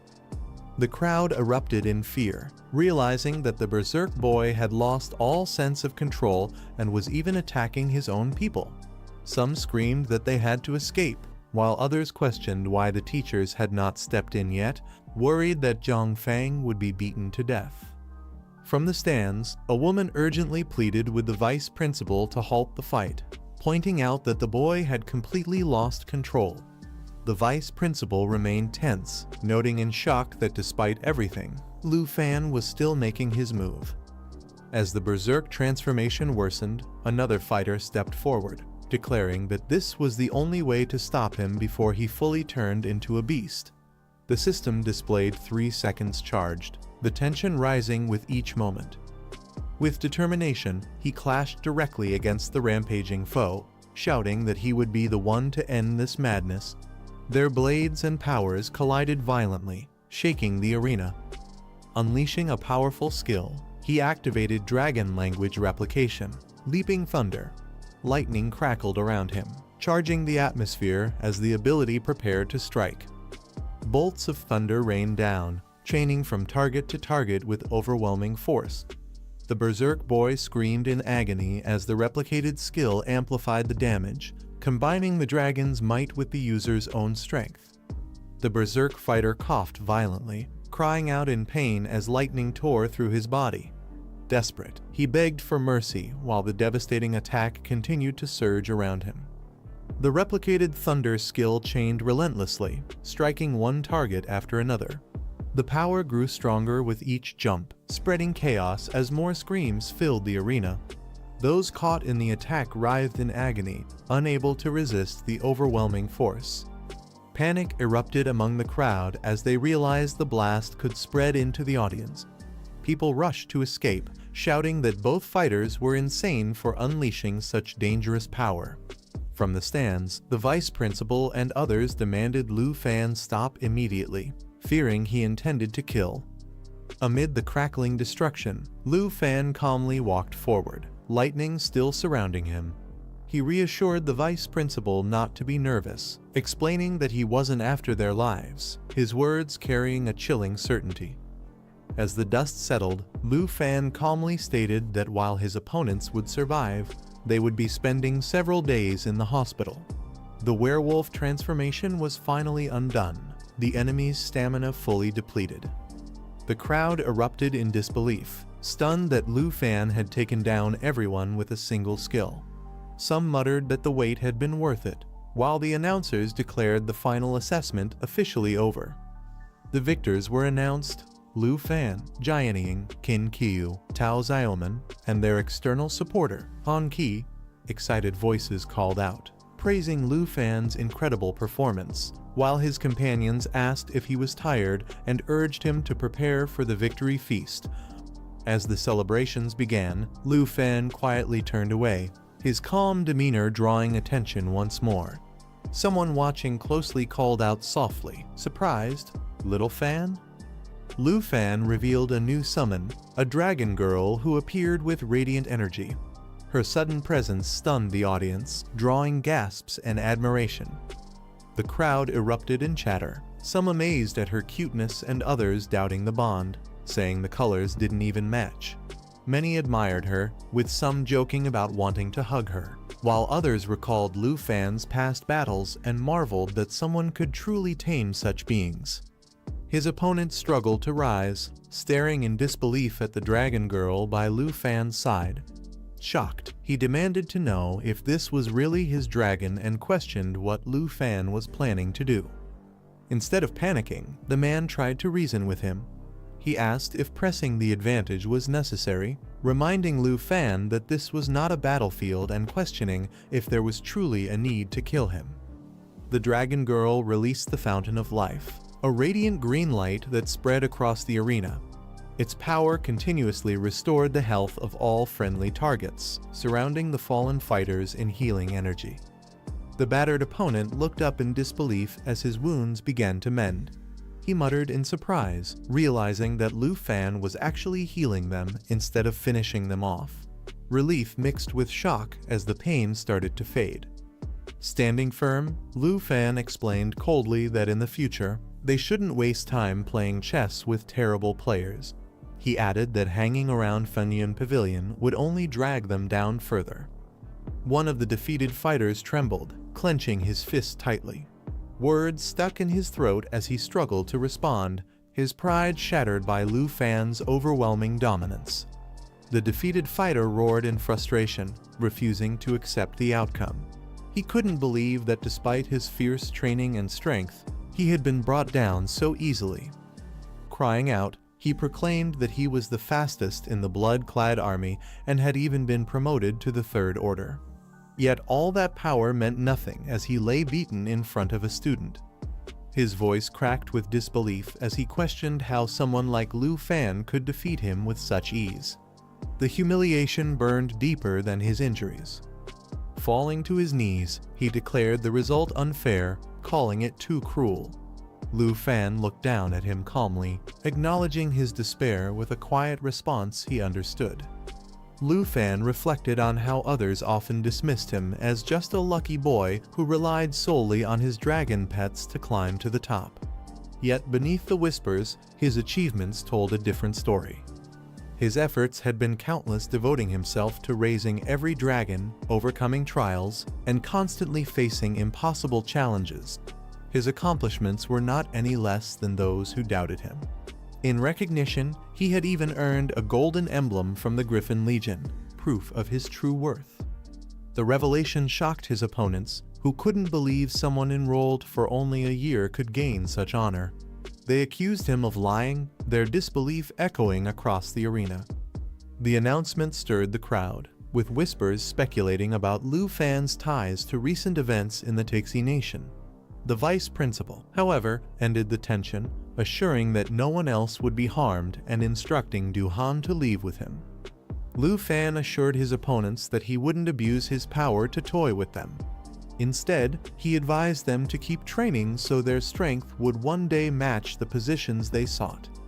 Meanwhile, his companions cheered in excitement. Xiao Fei eagerly shouted about enjoying delicious food soon, while another urged elder sister Han to hurry, already looking forward to the grand victory feast.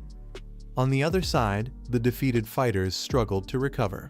One tried to help his leader up, but the man stubbornly pushed him away, insisting he could stand on his own despite his battered state. Clutching a mysterious gem tightly, the man smirked to himself, laughter spilling out as he muttered with a dark tone, hinting that his defeat might not be the end. Holding the glowing gem in his hands, the defeated man realized the truth. He admitted that he was the one whose strength did not match his position, the weight of his loss finally settling in. That evening, after the grand victory feast, the scene shifted to Villa No 2 at Dragon Capital Academy, where the night grew calm and quiet. Lu Fan stepped outside with a satisfied smile, remarking on how delicious Auntie's cooking had been. Every meal she made was always perfect, leaving him content. He chuckled to himself, recalling that once Auntie studied the scroll given by his senior sister, her cooking would not only taste better but even grant stronger buffs, making the future meals something to look forward to. As Lu Fan entered his room, he froze in shock. Lying on his bed was Jian Ying, dressed in a way that left him completely stunned. He turned away in silence, unsure of what he had just walked into, his mind struggling to process the scene. Confused, he questioned why Jianing would be in his bed and dressed like that. He wondered if his eyes were deceiving him, unable to believe what he was seeing. Trying to make sense of it, he nervously blamed the mushrooms he had eaten earlier. Doubt crept in as he wondered if Auntie's cooking had finally gone wrong, making him hallucinate. He slowly pushes the door open, his expression uneasy and his face slightly flushed as he peeks inside. The moment he steps in, he notices her sitting casually on the bed. Startled, he blurts out in confusion, questioning why she is in his bedroom. She rises gracefully and admits that she entered without permission, her tone calm but carrying a hint of nervousness. Facing him directly, she shyly confesses that she had been waiting for him. Blushing, she adds that after he finished eating, she wanted to spend time with him. He looks shocked and flustered, stammering as he asks what she meant by wanting to be with him. She quickly explains that she only wanted to talk about the upcoming holiday break. She mentions hearing from elder sister Han that he would be leaving the capital once the break begins. He nods and explains that the break lasts 4 months, and they will be returning to Zhanghai City. He adds that Qin Qiu and Taozi will also be going since it is their hometown. Blushing, she hesitates before asking if she can go with him. He responds with surprise, then laughs lightly, agreeing that she can, though he wonders why she would want to. She lowers her gaze and admits softly that she has nowhere to return to. Her thoughts reveal the truth. Her family had once been among the most prominent in a border city of Yunbei province. But everything changed when the beast tide struck, leaving the entire city in ruins. The memory shows the devastating battle. Her family and the city's defenders fought desperately until the very last moment, but in the end, none of them survived. She faces him again and explains that all of this happened just 2 months before she enrolled, leaving her with no home to go back to. She admits that although she was once the top scorer of Yunbei province, she no longer has a home to return to. Lowering her head, she apologizes for being a burden and suggests she could just stay behind during the break, focusing on training. He gently reassures her, saying that no one is meant to be alone. With a calm smile, he promises that they will go back to Zhanghai City together. Hearing his words, she falls silent as he adds that Zhanghai will become her new home. She smiles warmly, her eyes soft as she thanks Lu Fan with genuine gratitude. Meanwhile, deep within the Shengu forest on the border of Taiji Nation, the scene shifts to a dark and eerie place where the air trembles with strange energy.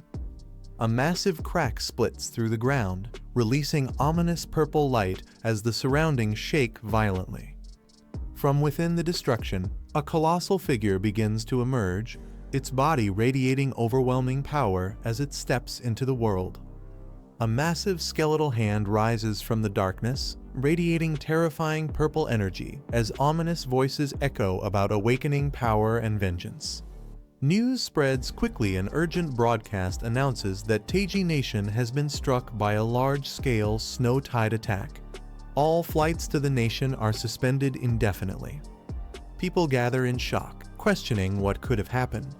With only text updates available, suspicion grows that Taiji Nation is deliberately blocking the news. He reflects quietly, noting that the Lai family took control after the Sin family's fall. Thankfully, his wanted status has been erased. Still, he wonders if the powerful figure's senior sister once mentioned, who secretly supported Taiji Nation, will finally make their move. As they sit together, one of the girls says it's none of their concern. She cheerfully adds that once they return to Zhanghai City, she'll show everyone around and let them see their new home. He closes his eyes and reflects silently, deciding not to dwell on the recent troubles. Instead, he tells himself the wiser choice is to enjoy the holiday. Meanwhile, in Tianshu City, chaos unfolds as flames and destruction consume the streets, the city reduced to ruins. From above, skeletal dragons with glowing eyes descend upon the city, spreading terror as people scream and flee in despair. Guards escort an older man as they announce they have brought the person he requested. Above them, a massive skeletal dragon looms, its eyes glowing with a terrifying light. The man pleads desperately, begging the creature for mercy and to spare them. Sweating nervously, he thinks to himself that the one sent to help them has clearly abandoned them. If they fail to satisfy the beast today, the Liu family will be completely destroyed. In panic, he shouts at the guards to hurry and bring the person forward, hoping to appease the monstrous creature. The older man watches with a tense smile as guards escort two bound captives forward. Among them is a young man with white hair and a girl beside him, both restrained and forced to their knees. As the skeletal dragon looms overhead, the girl shouts in fear, asking what more it wants since the Jin family is already imprisoned. The older man steps up, presenting the white-haired boy and declaring that he is the one they are looking for, the only dragon tamer in the entire Taiji nation. Shocked, the boy realizes they are seeking a dragon tamer and wonders why. The skeletal dragon towers menacingly, its crimson eyes locking onto the white-haired boy. He freezes, unable to move, admitting to himself that he can't even muster the will to resist. Determined, he gathers his thoughts and realizes he must escape. He watches carefully, waiting for the right moment to make his move. His eyes sharpen with resolve. Gritting his teeth, he seizes the opportunity and shouts to himself that the time is now. With explosive force, he breaks free from his restraints, his body surging with energy as he charges forward, leaving his captors stunned. As chaos erupts, the white-haired boy grabs the girl and shouts for her to run, trying to shield her from the monstrous attack. The skeletal beast strikes with overwhelming force, its energy blasting through everything in its path. The boy pushes forward with determination, his body glowing with power as he tries to break free from the encroaching destruction. The girl is thrown off balance, her eyes wide with fear as she reaches out, terrified by the sudden surge of power surrounding them. The ground shakes violently, sending guards and the older man stumbling back in fear as the dragon's power surges. The skeletal dragon glares down, declaring that the captive before it is nothing more than a lowly sub-dragon species, unworthy of being called a true dragon. With a violent strike, its tail pierces the ground, blood splattering as it rejects the offering, claiming this is not the one it seeks. Rising above the destruction, the dragon roars in fury, vowing that the true person it searches for must appear, or the entire area will be annihilated. Amidst the chaos, the guards panic and shout that they are retreating, dragging Lord Liu away from the collapsing battlefield. On the ground, the white-haired boy struggles to move, his body weak as he forces himself to rise despite the crushing pressure. The girl cries out his name, Chen Tianzhai, her voice filled with desperation as she reaches toward him. Overhead, skeletal dragons descend with terrifying force. Gritting his teeth, Chen Tianzhai yells for someone to get him out of there before it's too late. The white-haired boy looks up in frustration, questioning why, even though both he and another are dragon tamers, he is the only one left broken in this state. His anger burns as he calls himself useless, unable to accept his current weakness compared to the other. He grits his teeth, his thoughts circling back to the one person who always seems to overshadow him. With a heavy voice, he mutters in disbelief, wondering if it could really be him again, Lu Fan. The girl freezes in place as the monstrous beast lunges forward with its gaping jaws. She clenches her fists tightly, bracing for impact, but the overwhelming pressure makes her body tremble. Nearby, another person notices the sudden shift. Sweat rolls down their face as they squint in confusion, clearly sensing something unusual happening. In the next moment, a violent burst of purple energy erupts. The power surges wildly, wrapping around the figure who steps forward, unleashing a force strong enough to shake the ground. The massive creature roars in fury, its body igniting with dark flames. With a menacing glare, it spreads its claws wide, while the glowing figure confronts it without hesitation. The restrained man trembles, shouting desperately as he reveals a name: Lu Fan, a student of Dragon City Academy. He insists that at this time, Lu Fan should either be at school or at home. The monstrous figure listens with a sinister laugh, its burning eyes filled with malice. It acknowledges the information and orders to be taken directly to him. The man cries out in agony as the dark energy around him tightens, draining his strength further. Suddenly, he is hurled violently into the ground, crashing with a powerful impact that shatters the earth beneath him. The dark creature looms over the man, declaring that it will grant him the power of the ancient gods. The offer radiates with ominous energy. A voice warns him of the danger, showing the corpse of another who had once accepted such power. The warning is clear: acceptance means sharing the same fate. Despite the risk, the man clenches his fists and demands strength, willing to take any power necessary to kill his target. With determination burning in his eyes, he shouts his promise, vowing to use this power no matter the cost. The monstrous being forms a sphere of dark energy, sensing the man's hatred and desperation as proof of his resolve. The sphere is unleashed, surging toward him with overwhelming force, engulfing his entire body in a torrent of violet flames. The man screams in agony as the power tears into him, burning through his veins like fire. His eyes widen in shock, glowing faintly as the corrupt energy seeps deeper, changing him from within. The man's body convulses as the corrupt energy spreads further, his form trembling violently under the immense pressure. A massive explosion of purple light erupts, shaking the ground as the energy consumes the surrounding area. The blast continues to expand, splitting rocks and shattering the earth in a storm of destructive force. From within the blinding light, a new figure emerges, armored and engulfed in dark flames, roaring as its transformation is complete. The man rises in a transformed state, clad in skeletal armor, his power skyrocketing to level 110. He realizes this strength is the gift of the ancient gods. The dark entity declares its control, warning that his life now depends on its will. If he fails to find the one it seeks, his death will come as easily as a flick of its hand. With glowing eyes, the man kneels in gratitude, thanking the being for granting him new life. He swears loyalty and promises to lead it directly to Lu Fan. Watching in shock, another person realizes the truth: the man has become favored by the ancient god, and the situation has grown far more dangerous. The girl watches in shock, realizing she once ordered him around so casually.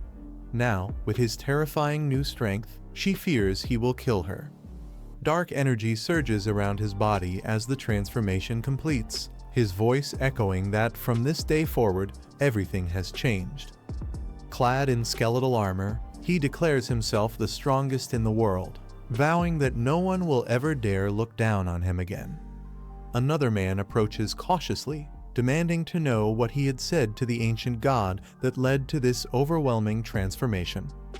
Confusion spreads among the group as the beast tide suddenly vanishes.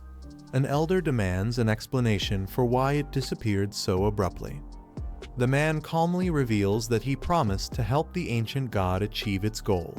By entering into a contract, the being has merged with him, resolving the crisis of Take's state.